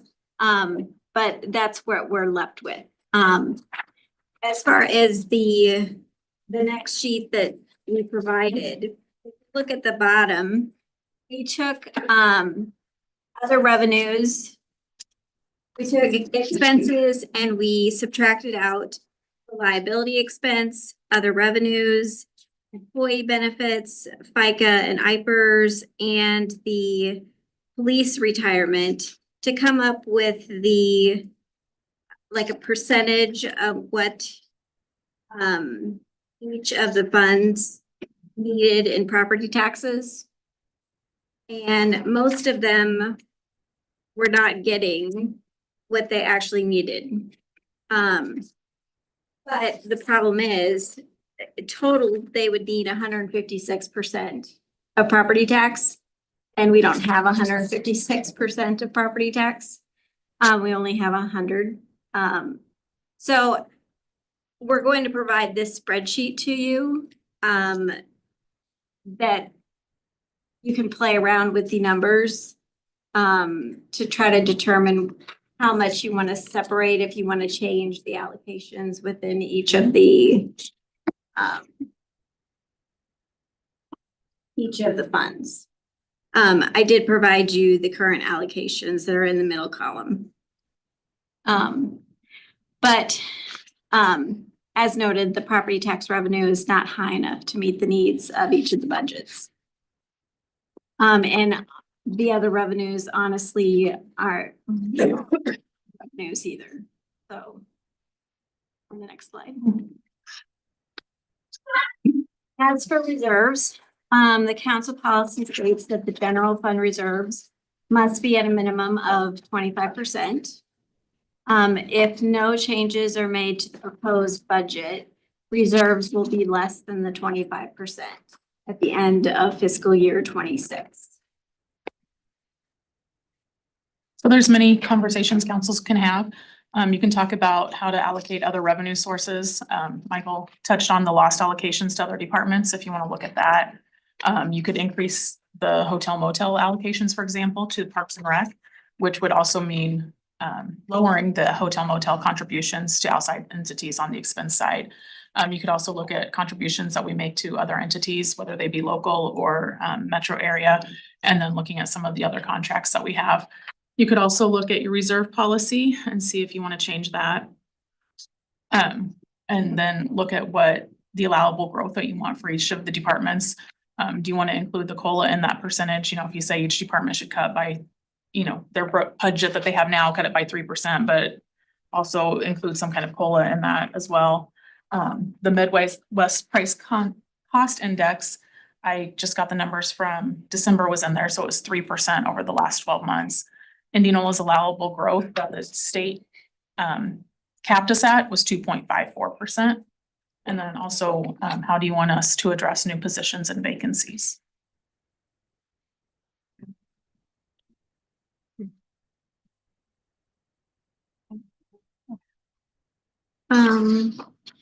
So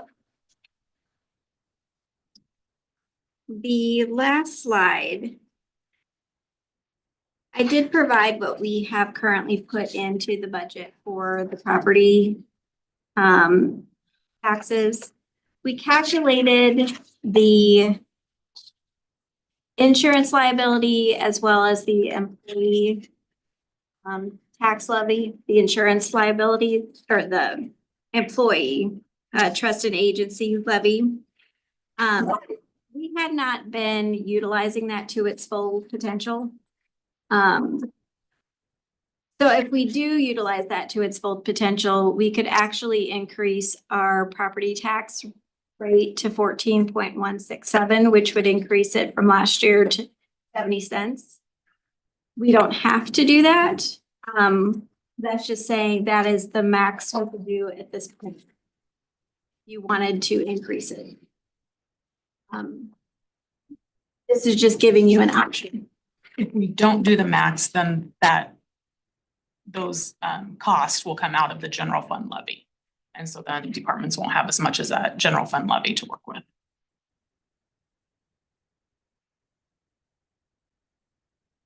So what is the core root of our problem in terms of our, revenues to expenditures? Like what's killing us right now? I might be an uncomfortable question, I'm sorry. No, I think that's unique to every department though. I mean, overall, you can probably say of inflation, the cost of goods and services has gone up tremendously, and vehicles and equipment is really high, even utilities have increased, and those are some things that we can't control. Taxes are not keeping pace with inflation. no. And then just the last few years, we've depleted our reserves. And those reserves we've used. Haven't typically used all of those reserves on one-time expenses. They've been used on operating expenses as well. And I'm not sure if that's led to some of this or not, but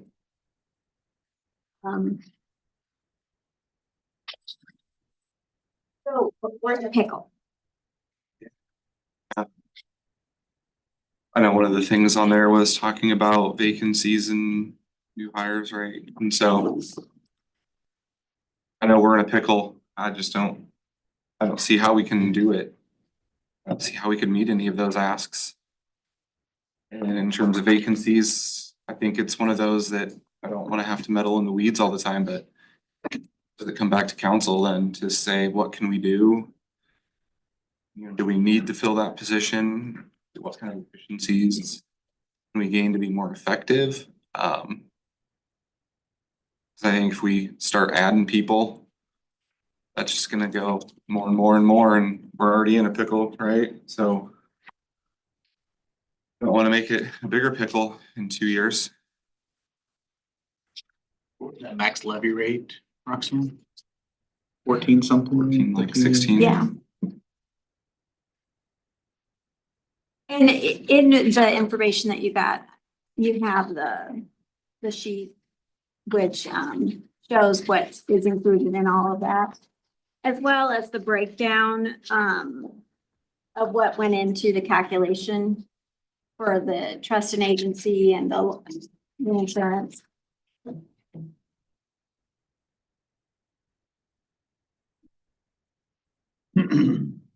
I'm assuming the reason that they didn't utilize the full amount in the past was to keep the tax rate lower. But we're just giving you the option that if we utilize the full actual amount, you can increase the tax rate.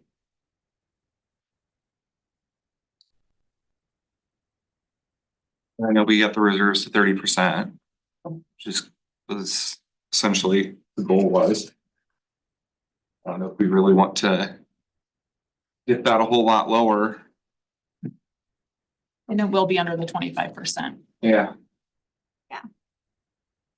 It's almost like I think we should approach it as how do we keep this at 30% reserves and then figure out what we cut, right? Probably gonna be a little bit of both, maybe a little bit of a hike, a little bit of cut. little give here and there. I need a one. I think it's a combination of how do we cut expenses in the areas that we can and increase revenues in areas that we can. I mean, it's not just one lever, but it's Couple. it's multiple. It's just finding the right balance. That's why I asked like about the core, like what's the core root of the problem? Cause like I don't wanna just increase taxes 70 cents and increase a bunch of fees and then we don't figure out what's killing us, you know? Cause then we just put a Band-Aid on it and then we need another Band-Aid 2 years from now, 3 years from now. That just is why I asked, cause I think we've got to get at the core root so that we can get it under control so that we can do the levers appropriately and get it to where we need to get it, so.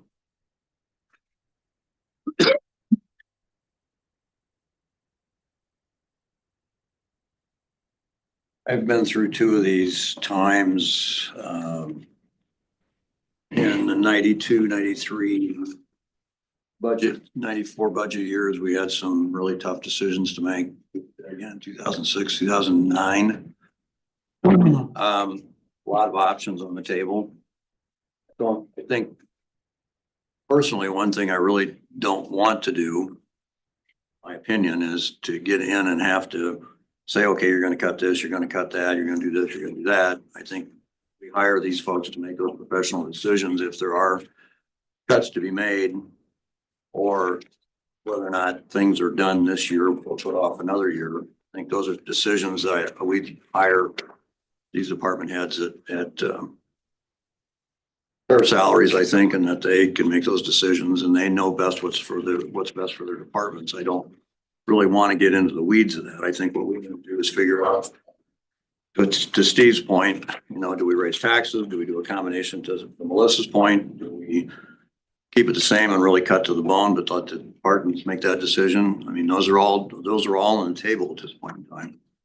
I will throw out a couple of other things. It was in the 92 year when we were in some tough economic times is when we created the joint fuel facility with the city, county, and the school district. I would suggest that we again start looking at options, and that's also, Jackie, when did we start self-funding insurance? Do you remember that? Was it 2019? No, we've been self-funding insurance. Oh, I was thinking HSA account. I don't know. Do you know that? I mean, that goes back to like, yeah, it's way back. I was gonna say in the I was nineties. thinking, I was gonna say in the nineties when we met with Carlisle, Norwalk, and Indianola met together and started looking at options to do health insurance at that particular time. I think we talked a little bit about, can we self-fund some of our property casualty insurance? I think those discussions are still viable discussions. What can we do also can we share with the county, you know, and so AP was talking about having an engineer. Can we maybe think about talking with the county about sharing an engineer's position? Can we share other types of positions with the school district, whether it's legal or whether it's other kinds of, or any of those kinds of things can we share? I think those are the discussions that we have to think about a little bit, process, because you are to a point, and again, it goes back to IMU as well. What else can we share with them? Can we talk about different things with them to share some things again? Some of those things. Having said all of that, you know, I think really the options are you look at raising taxes, a combination, as Melissa said, maybe a combination of both, or do we really think about trying to figure out a way that we keep that 30%. I really don't want to go below that, to be honest with you. I don't need to see it. And I think that we've got some tough choices to make. I think it was, I don't know if there's a root cause. I mean, we passed all those things as a council, the past council did, but at the same time, I think we've got some things that we probably made some mistakes on too. I will say this, I've been part of councils that have raised taxes, I've been part of councils that lower taxes, and I voted for both of those. Just whatever the time dictates at that particular time is what you gotta do. But I think if we can figure out some ways to continue to share services, and do what we can, or look at additional opportunities for sharing services. I think we really ought to look at that. You brought up insurance too, and that'd be a bad idea to have quotes done too, to see what other options are out there. You know, can we save some money on our insurance? And, you know, and I know it's not, you know, the life-saving thing, but, you know, anything helps, right? Whether it's, maybe you save, you know, I don't know what our insurance guys are, but, you know, if you save $10,000 there and start piggybacking it here and there. Kind of like when we were talking about IWC, right? Like, oh, you do this and Right. all of a sudden you start cutting into it. You know, if we can save money here, save money there. You know, maybe once insurance time rolls around, if we get some quotes or something. And I know department, I'm sorry, Steve, did I catch you? Oh, no, I was gonna say it might be an option too to start looking at that. Well, one of the things that I've talked about in the past with this group, and I know there's some resistance from some department heads on some things, but, you know, I know certain cities around the metro take some of the services they ask for from their community, and they ask for quotes and get the best price on a per unit basis. There's various things you can look at. I know that I think we do that with janitorial services here, but we do that with mowing and a few other things as well. But why can't we look at everything and I know we want to spread the wealth around the community. I get that. So don't think I'm trying to take work away from one group or another, but if we've got a preferred carrier of some service that gives us a better rate than if we can get a quote on that, and then we have number two that could do the same thing when number one's full. And let me use an example. One I probably know the best is like doors, okay? Doors, hardware, overhead doors, those kinds of things. The company I used to work for, we went out and we bid the city of Des Moines. City of Des Moines put out a contract. You had a 3-year contract. 2 years were guaranteed. The third year was by mutual agreement. But you locked in your rates for 3 years. And so you had I don't know, they must have had 10 bidders, but they'd take the top two and they'd ask number two if they would take the same price that the winning bidder got. And so if number one was busy or couldn't get there at a particular time, they'd call number two. And so you had two people all the time, or two organizations or companies that would be able to provide those services. I don't know what all the services we can look at, but there's probably a fair number that we could consider doing that with. You know, you bring that up, and like Ron, I think we talked about like pest control. Now we had like two different ones as opposed to one place. And so like it kind of goes into your point there of like, yeah, there's probably things that we could look at, you know, why aren't they doing it all? You know, whoever it is, either one of them, you know. And I'm not saying anything, it's another point, if I may make that, is I'm not saying again anything, so please staff don't take this incorrectly, but you know, I don't know if we actually in some cases really know the cost of our services that we provide in some of the areas. And so I really would like to start getting some data on some of the actual costs that we have for some of the service. I know, Roxanne, you mentioned fees and things like that, but you know, we really need to know our costs. It seems to me like sometimes we just pull a number out of the air, well, $50 an hour, that works, or $25 an hour, or $40 an hour works. But do we really have the empirical data to know that? And we really, I don't want to charge more than what our costs are, but we need to take into consideration all of our costs, not only the hourly rate of that person, but include all of their things that go into the benefits and everything else that go with that. And then there's their travel time. There are other things involved. And so I do really think we need to, this can be something that is done over the next year. It doesn't have to happen this year, but I think these are all things that we can look at in the future. And I know talking to another public entity like the school district or county or even another city is going to take a year to do that. So we're not going to solve it this year, but I do think those are things that we should start talking about for future to get those discussions going.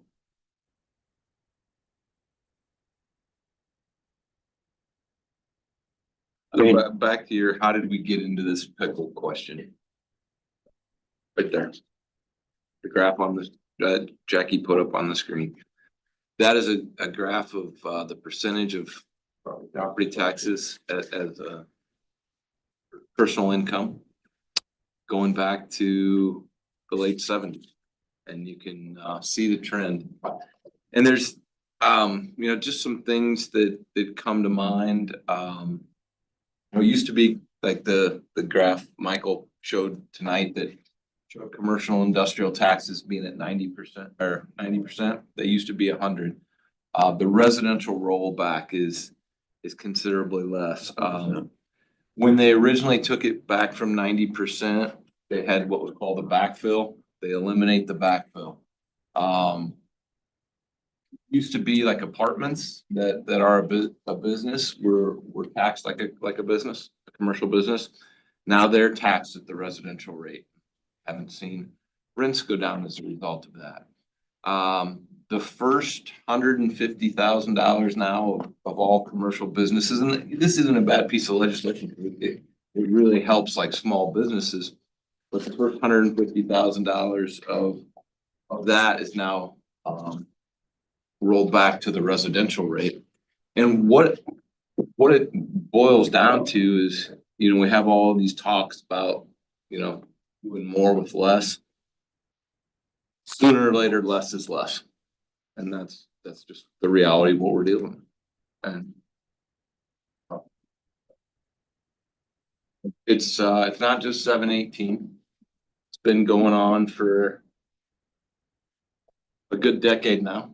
And I've got more data on that if you're interested.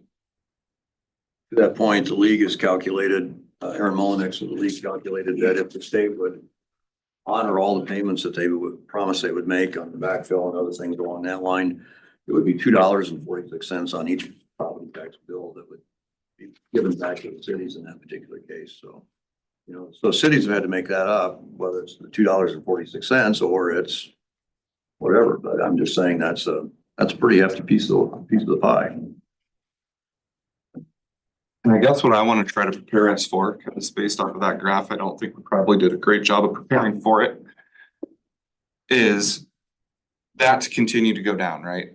We already know that property tax reform's top of mind at the State House on both sides of the aisle.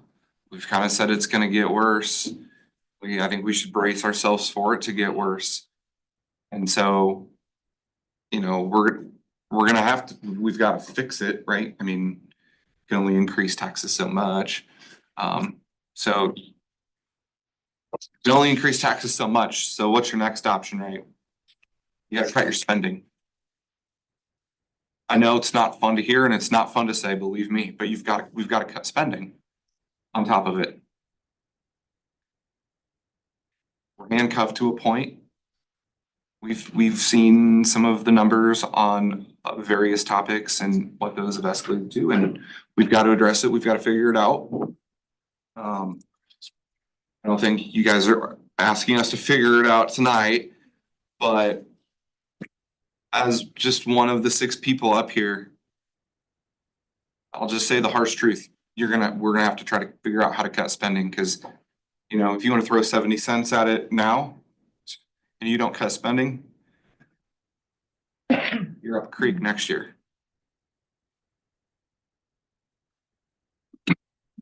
You know, I cautioned this in April last year about spend. So yeah, was right. So council's asking the department heads to look at their budgets and see what they can trim at this point. There is some spreadsheets that we'll be sending you tomorrow. Because we need to, there's one I have to fix before I send it to you. That kind of gives you a breakdown of the funds and what needs to actually be cut to balance it. Is that the one that Wade had sent out that had that column H? Yes. I always refer to it as a famous column. It's just I keep going through my emails to look at things over and over again. And those are some pretty significant cuts, right? And those numbers have changed since then. We didn't have things all in there too, was sent out, so. Yeah, I mean, I'm sure, but I mean, as just a general reference, right? It's saying that police budget needs to cut by 20%, fire by 39%. Oh, those are hefty cuts. I think the conversation on, well, there's a lot of things, but to your point, Steve, I think too, you got to keep in mind that as Mike Maloney mentioned tonight, our valuations are gonna continue to increase. I mean, that's just gonna happen and will be the next year that'll increase and then you'll see a better bump a little bit in that, as long as they don't mess too much with the rate and how you're getting it and those kinds of things to the state legislature. Love your optimism. Well, I said as long as, I didn't say they wouldn't. But I think you've got to look at how you pass those costs along, whether it's through a property tax or fees or whatever you do. I think you've got to be careful with. I think there's some things that we just have to move off of. Eating some of those costs to make sure that we pass those along. Again, mentioning, I don't want to, deal with that, but this whole thing is we've got to, like sales tax at IWC, and those kinds of things, they just got to be passed along. And that helps every little bit too. With that though, you're either going to have, there's probably going to have to be some tax raising, I would guess a little bit. I can't see cutting fire and police that much you're talking about, Ron. I mean, what the spreadsheet said and.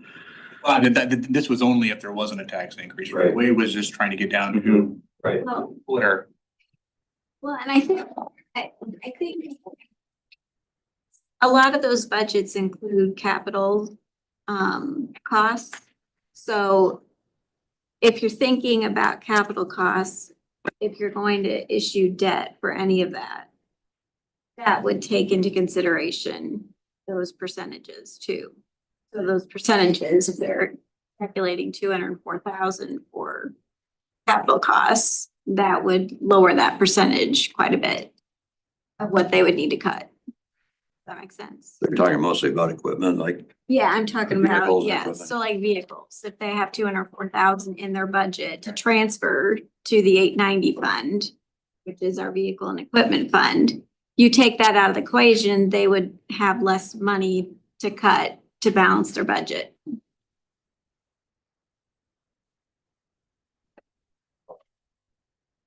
Yeah, I'm just saying, that's a decision you'd have to make too. If you're, It just seems like that's an extension of the credit card. Yeah, I mean, I guess I look at it, with the vehicle that we said no to. Yeah.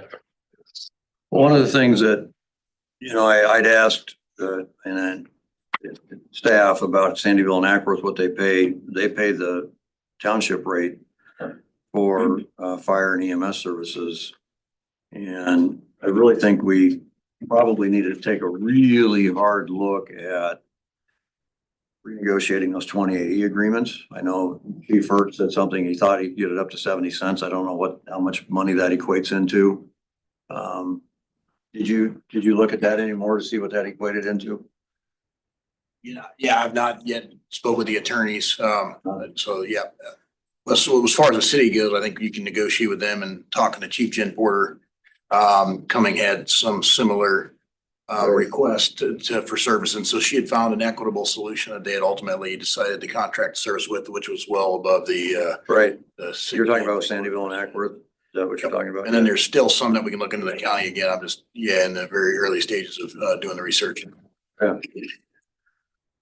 I think, I don't want to cut anybody's fire and EMS off, don't take it that way, but I think it makes no sense that we start having to subsidize fire and EMS in the counties and county townships that we serve. It's gotta be equitable. I mean, you're talking about cost difference and subsidizing, that's really a big one. You're talking over $2, you're subsidizing that per 1,000.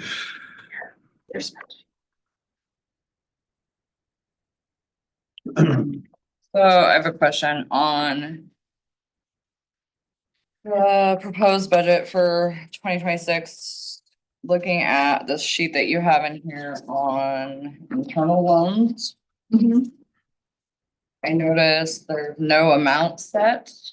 So I'm assuming since there's no amount set in there for payment on that it's not factored into this, No. like the actual.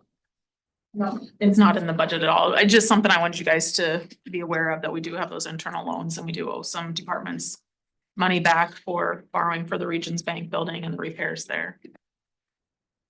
And it says here that it's to be paid bonds taken out for public safety to be public building. Yep, that was the intent at the time.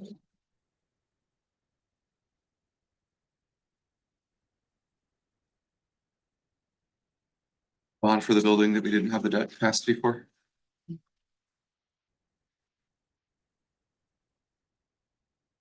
We have a plan on if we don't take out a bond. I mean, I hope it doesn't come to that, but. No, no plan. Not right now. A lot of money. Which one are you looking at, Christine? It was right after Michael Maloney's stuff. Okay, I put in the sewer bonds, since that wasn't part of Michael's information, and then the Okay. internal loans as well.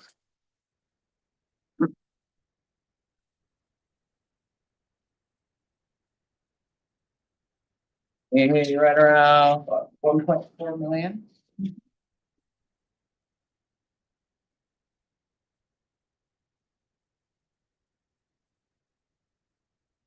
The bottom one, though, that's gonna be paid back with TIF. There's a plan for that. We just won't have the TIF in FY 26. Okay, yeah, I see that, so. Yeah. Focusing on the numbers. So Jackie, Roxanne, what do you need from us at this point? Do you need? Well, we'll go back and work with the department heads and see what they feel like they can cut, if there's any contracts and stuff that they can look at. Are you interested in exploring different ways to allocate the lost revenue that comes in, or the hotel motel allocations come in? That might alleviate some of the I pressure am. too. Going over these numbers, I mean, this is, Do you feel another meeting is gonna be? We'll continue to talk Good. about it. I mean, yeah. I don't wanna like shortchange you But guys. Are you guys on- interested in, like, do you wanna leave the reserve policy at 25%? Are you wanting to change that? Feeling like, I think 25% is best practice, but I'm kind of feeling like maybe being at 30 was maybe what some folks are feeling, but that's just my conservative. I would prefer not to go below 30. Yeah. And I mean, based on everything you've told us, if we continue on this route, we're gonna be below the 25, so. below, What's the dollar amount between 30% and 25%? be different for every department. Well, They're expensive. No, I'm talking about, you know, Calculation for with our like a reserve amount, million. what's that, the dollar amount between those two? I think when I factored it, it was. Million, I could be wrong. But when I was doing my estimates, General fund. Let me ask you this question. I know you're talking about credit cards here, but you got a building that we purchased and we're gonna have to do some renovation on that if we move forward with 2030 and figure out what we're doing with staff here, if we do some things to this building or whatever the case is. Would it make some sense to, I mean, you're gonna put some money into that building anyway, whether it's good or bad or whatever you think, or what we do with this building is another story too. But we do have some options with doing some debt to do those kinds of things, to pay that building off, to do the renovations. Maybe it would be worthwhile to kind of get a rough idea of what we would need to do that. It looks like you got about $1 million here, $1.3 million. You know, what are we gonna need to do to put that building together to provide housing for somebody, whether it's administration or police or fire or whatever the case is. I think we are gonna have to think about issuing some debt for that. yeah, we've got it, right? I mean, here comes Vision 2030 in Well, it play. is an asset. It's an asset. I mean, and whether you sell it in the future or keep it, you know, or tear it down, you still got an asset there. And so you either take care of it, you bring it up to code or whatever you do and use it as a building and then pay that off. It makes some sense. You got some assets there. And then you've got this property or this building or whatever we do with this piece of ground too. And that's another thing too. I mean, I don't know, we talked about all the properties we have. I mean, you know, what do we need to do to clean up the old sewer plant and get that on the market? I mean, there's some things there that we've got to look at too. Do you want to talk about that in Vision 2030 talks? Yes, I do. I think those are things we need to discuss. But I don't have a problem if we want to take a look at maybe issuing some debt for that particular building, but we just have to figure out in 2030 what we're going to do. And I think that's all part of our our budget discussion. Because you take some of these things off the table, you take the internal loans off the table. And some of those things, I don't know what that exactly does to our budget, but I think it has to alleviate it to some extent. And right now, there's nothing in the budget to address anything at that building. Exactly. So if anything needs to be done over there, it's not budgeted. I think it's gonna have to be, personally, the thing we do at 2030 is gonna have to be part of that. You're gonna have to issue some debt to do that. And we might as well issue the debt to pay it off, pay it back ourselves. And then That's that, over the limit though. huh? That's over our limit without having to do a referendum. If you were gonna pay it back fully. What's our limit? Remember what it is, Wade, is limit to before you can go, before you have to go for a referendum. Is it- Yes. It's right in that 900,000 range. 1,000 range. I knew it just raised, but I couldn't remember exactly what it is. We don't have to go to a public vote. Mhm. Yeah, it's $1 million. Get it down to 25%. Almost $1 million. I kind of share Steve and Steve's philosophy. I would rather stay up around the 30% than down to the bare minimum 25.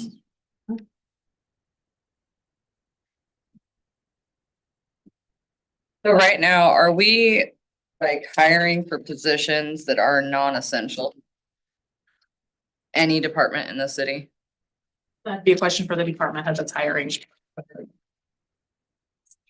I don't know what that definition is, I guess, for each department. I think that goes to the staffing addition requests, you know, we want to go with our. And then if vacancies come up, do we want to address those as they come up?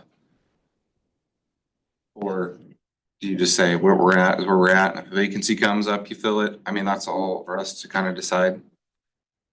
And by essential, I mean, a department physically cannot operate without that employee. I mean, that's essential to me. Right, yeah, and that So- best be answered by each department head. And subjective too, right? Again, I just, go ahead. I may be wrong, but like, I think the wellness center had an ad out for a full-time employee. Sure.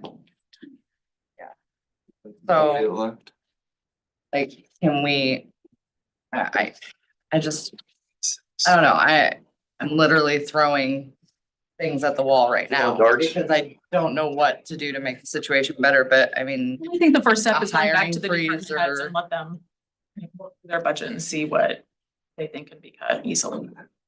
Yeah, I don't disagree with you, Christine. I do think though, to a certain extent, again, it goes back to the conversation of to Jackie's point, I think we've hired these folks to make the decisions. I think we just have to set, are we gonna raise taxes? Are we gonna keep it the same? Are we gonna do a combination? And what's the number we end up with? And then the department heads are gonna give us some ideas of what they would cut or not cut or add or not add and go from there, I think is what you kind of do. Otherwise, we're gonna get in a situation where we're gonna be in the weeds with them saying, go back to the 1991 budget we worked on, and we're here at 1:30 in the morning, and they're arguing over a $500 whether somebody should buy new equipment for one of the departments. And I don't think that's our job, my personal opinion. It might need to be. As much as I don't want to say that, it might need to be. Well, I don't know. I mean, you give them a number, you give them a target number, and that's what they gotta hit. And to let them make the choices. If you're gonna cut, if you're not gonna raise taxes, then it's gonna get drastic. And if you do raise taxes a little bit, then it mitigates some of that to a certain extent. And what can we do then? If we can go to a certain amount of money that without a referendum to do some of the internal loans or fix the building over there or a combination thereof, it might help alleviate some things as well. But I think that has to be on the table to a certain extent. We gotta do something with that building if we're gonna do something with this building. Do something with a lot of buildings. That's true. And it's all tied into the 2032 down the road. Like, and I don't, this is hard, but I don't, like, it was a conscious effort, it's a conscious decision. I don't remember how many years ago by council to bring our reserves down to 25%.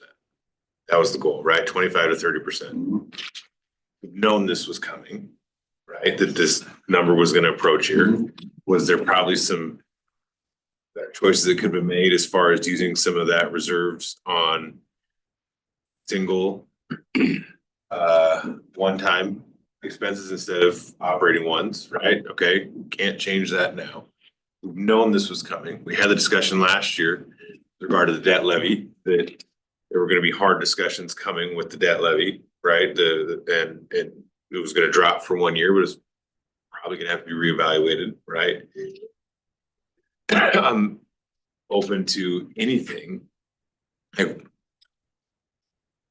It don't be like a surprise that we should be looking at our revenue sources every year. We should be looking at our all this. Is this a harder year right now? Yeah, it feels really hard. That's okay. To Steve's point, like, I think this is also my opinion where, yeah, what Jackie said, the department heads probably have some work to do to look at some of the stuff. They're constantly getting more information here.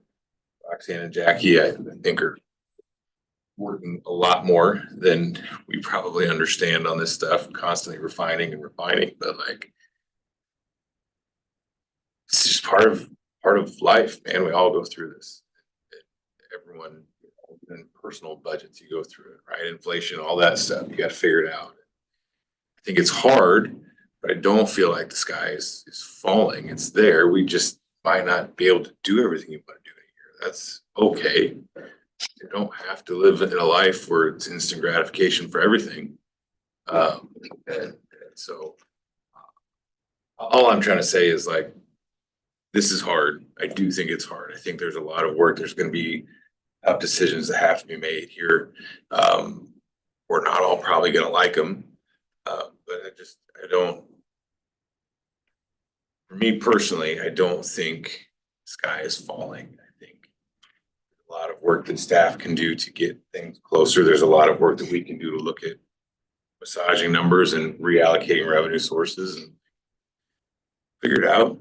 Listen, Richardson talks all the time about how many times he's done this crap. Like, he's lived through it. He's still here. You know, and so I don't want it, me personally, I don't want to leave here with it all doom and gloom, right? Like,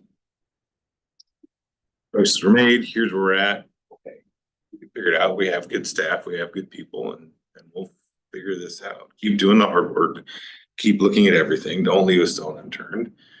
Honestly, that should be how it is every year.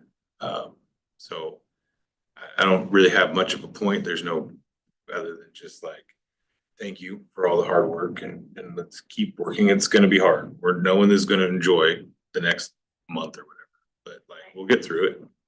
We're just in the middle, and we'll work with the department head, help them look at their recurring costs that should not get eaten out of their reserves, and then look at. And can you look into some of these other things like the allocations and what that would potentially do for us, and Yep. What our other contributions are to other entities and how much that would free up? Some of those will be council decisions, like, I'm just throwing them out there. I'm not making any suggestions, but Warren County Economic Development, the Indianola Chamber, the Des Moines Partnership, like those kind of things. Do you want to keep funding them to the extent that you have been? Not want to. There's pros and cons on either side. So, other contracts, like, for example, Coyote's reached out, their contract has expired. Want to talk about re-entering that. What's that gonna look like? We're out on an island here in this too. We're all reading the news articles. I mean, every state's doing all this, right? Like, $17 million shortfall in Des Moines. it should be, it's 17 million for what? Des Moines. Gonna be So okay. budget shortfall in Des Moines, 17 million. Already laid 2 people off. I think the one thing we don't want to do, that the mistake was made in the past, is that there was a time there in 2010, 11, 12, somewhere in that neighborhood, that we were financing vehicles with debt that would still be there when the vehicles were expired. Those are the kinds of things we don't want to do.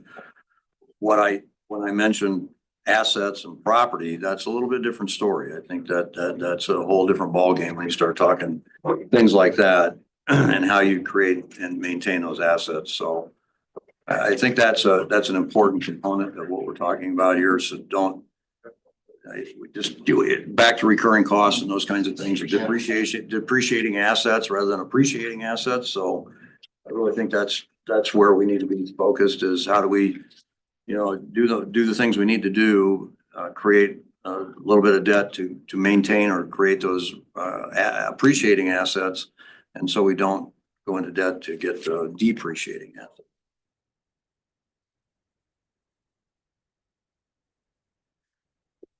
So you got what you need then, you think, staff? Do you have anything else to add, any processes or anything?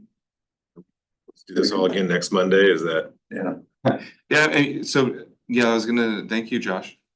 Do we wanna add Vision 2030 Absolutely. into Monday after IWC? So, and I think they may have some more information on budget stuff too, and maybe gives us a little bit more information on what we might have available, some of the different opportunities, and I just think I think those all kind of coincide and go together, so it's kind of one big discussion.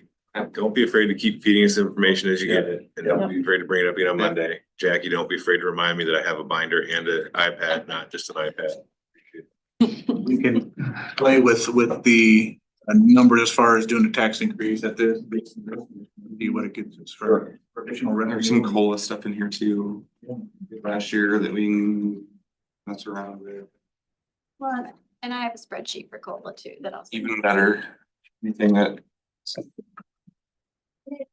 One similar to Ben's, that this adds to what the difference is. Like how much of the overage is. Doesn't like a good spreadsheet, right? Huh? I said, who doesn't like a good spreadsheet? I know, as long as the calculations work, right? That's always a good. Even better. Into that. Yeah. I'm guessing Stephanie ran to get somebody. Went to the restroom. Okay. Quick question. So I was looking at the property tax paper that you had in here, and it has other revenues divided by property taxes ranked by greatest need. Well, that I What is did the other revenues divided by property tax. And basically that just shows the percentage of the funds that like are dependent on property. Like that, it's the percentage that I can't, I can't think, I'm getting tired How tonight. dependent they are on. You the could send property. us an email tomorrow about it when your brain. Yes. That's. It So basically. it's not really based on greatest need, it's based on how dependent they are on property taxes. Well, it's more how little they have of revenues, other revenues. And so it is the greatest need of the property taxes. In other words, they eat up property taxes more than, they don't have other revenue sources other than property taxes. Yes, what I'm trying to say, but I could not spit it out. Thank you for that. You're welcome.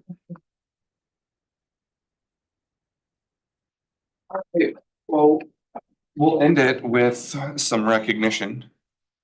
As Stephanie has arrived. So you want to come on up? Sorry, I missed my kids. Yeah, Dirk was hanging back. I told them to go home. I didn't know how long it was gonna Okay. take, so. Oh, All right. so we do have a plaque for you in recognition to your service to the city. That's how I feel about this black. I did not write a fancy speech or do any whereases. So I will do a speech though and say. Short and sweet, so they can all go home. Yeah, Right. sorry. It's only like 20 minutes long or something. No, seriously though, we want to thank you for your service. I know the plaque says January 2022 through January of 25. But to me, it goes back to 2019. It goes, to me, when we lost. Well, when we lost our elections, it goes back to that, your dedication and passion for the city persevered through that 2019 through 2020 into present day. And I think it's easy to look at the things that we do at the table and not realize the things that we do outside of this room and this table that matter the most. Mayor's Youth Council and the impact that you have on them, I've gotten to see that firsthand. That's, you know, bringing up the future leaders of this city that you've poured your heart and soul into.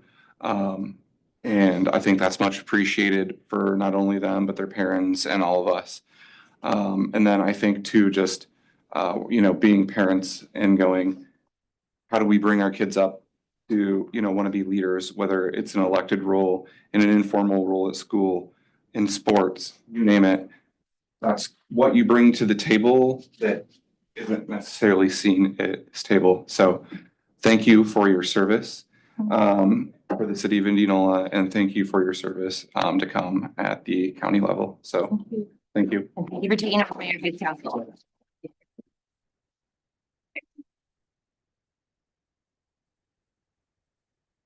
It's fine. Steve, yeah, nobody's moving, so we're good.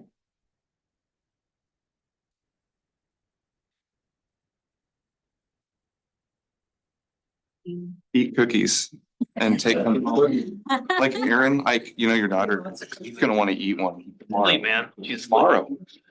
Great breakfast snack. They're going up on the But county in fact, side we're all done now. Yes. right now. Places, which one? Put it right next to the food right there. It was the bid last. It's the bones. But one of the things.